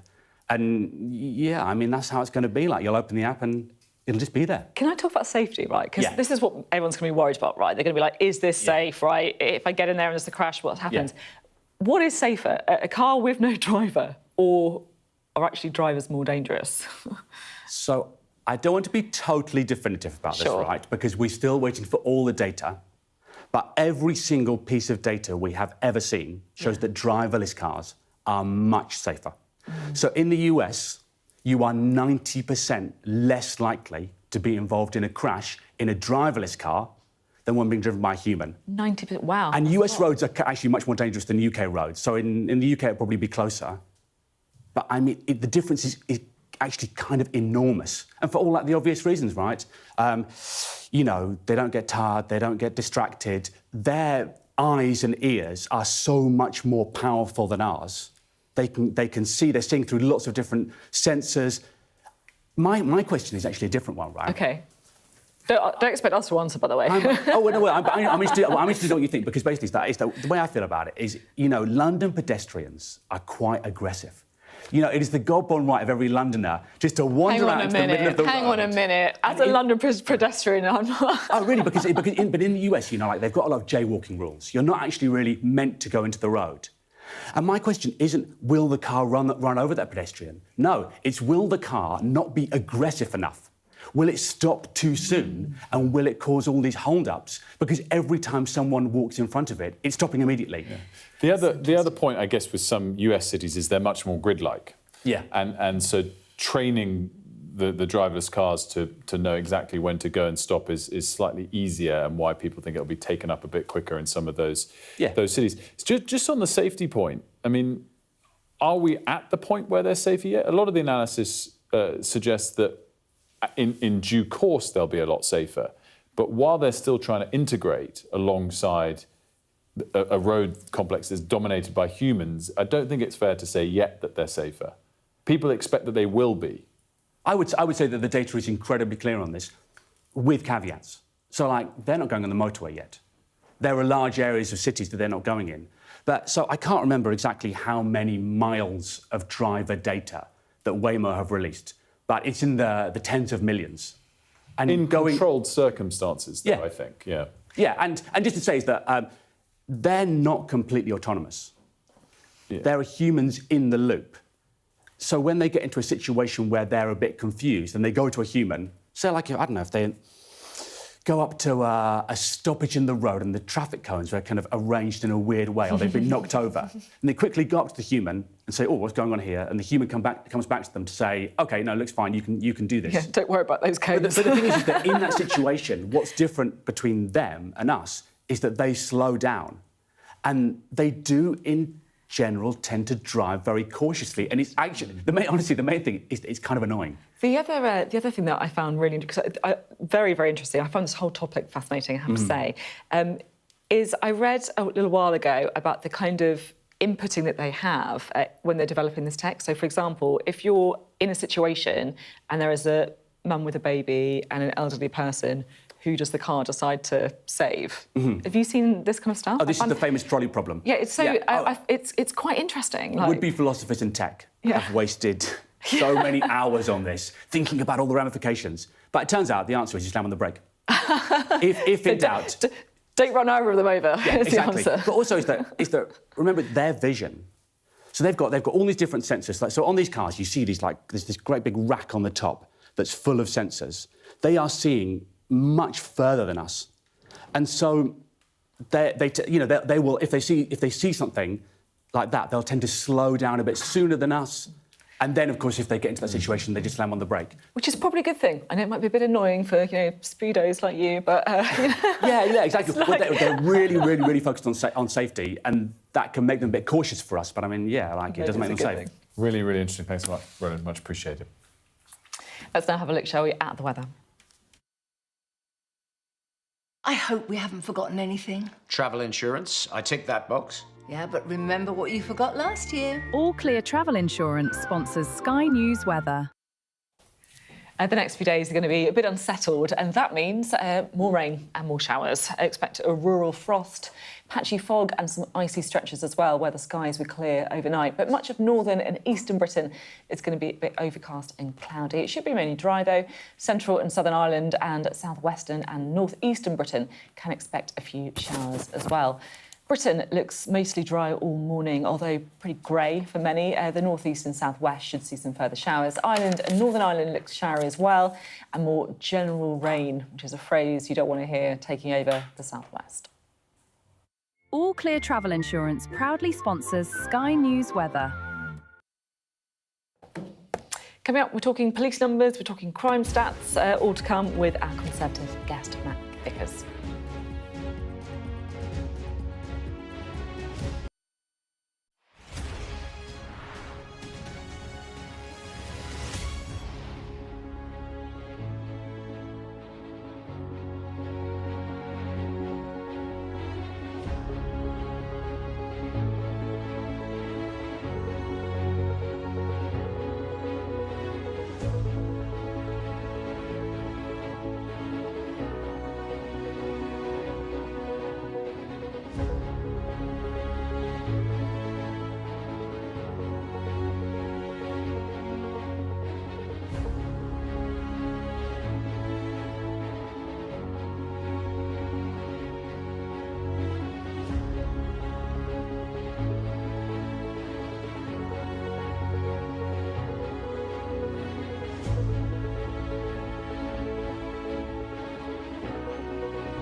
The best thing about being a Sky News journalist? They call him the king of the jungle. Being a Sky News journalist.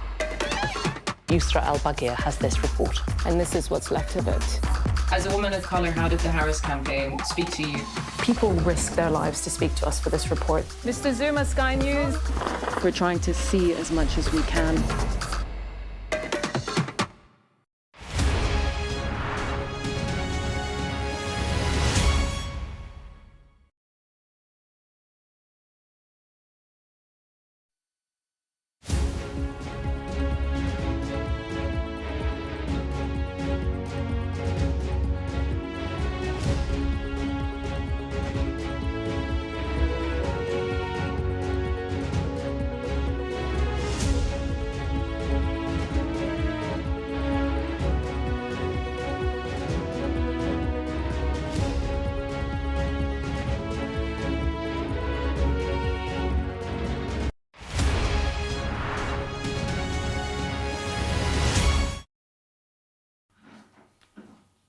Hello again. We've had the annual crime stats out by the Office for National Statistics, which shows a pretty stable picture when it comes to overall crime.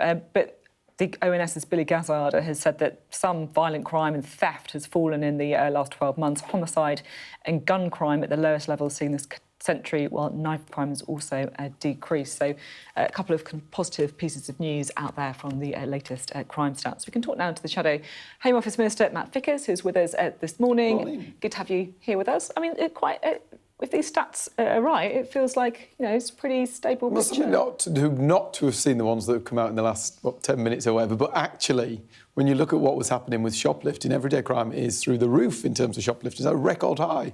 It was up 13%, but it's no surprises, because actually the figures that came out yesterday told us how many people are now working in our police forces.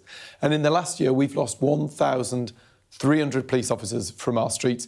The Association of Police and Crime Commissioners are out there telling us they've got a shortfall. Forces across the country have a shortfall of £500 million. We've got violent criminals, thousands of criminals being released from prison early. So it's no surprise that shoplifting would be up at such a level. You talked there about the fall in police numbers. And look, it is quite a big drop, 0.9%. Biggest drop since 2016, which was 2.2%, so that's obviously a much bigger drop. And I guess that's kind of my point. There'll be some people listening to you talk about police officer numbers and thinking, blimey, you've got a bit of gall, when it was, the last Conservative government which shed all these police officers. No.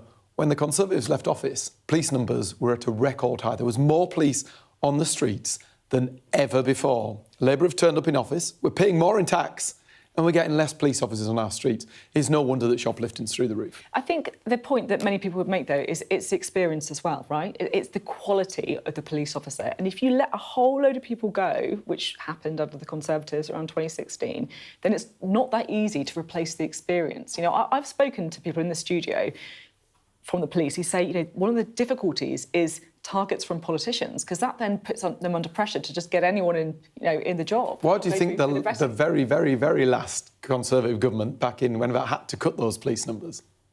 Why did they have to cut them? They had to cut them because there was such a mess left economically. But actually... Yeah, that's what these guys are saying as well. And they're making a mess of the economy now. People are out of work. The reality is... That's what Keir Starmer would say too. When he arrived in office, we had the fastest growth in the G7. We had near record levels of employment. People were in work. People had jobs. Why would the debt have gone up?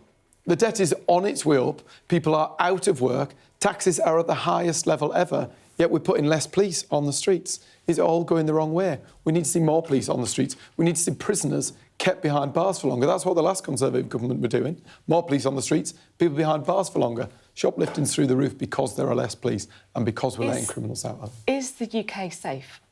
Is the UK safe? The UK would be a lot safer if we hadn't lost 1,300 Yeah, I know. Look, you made your point in the police numbers, right? You made the political point. Is the UK safe? And I'm asking this question because it does feel like there's quite a live debate right now in politics. We're in an increasingly dangerous world.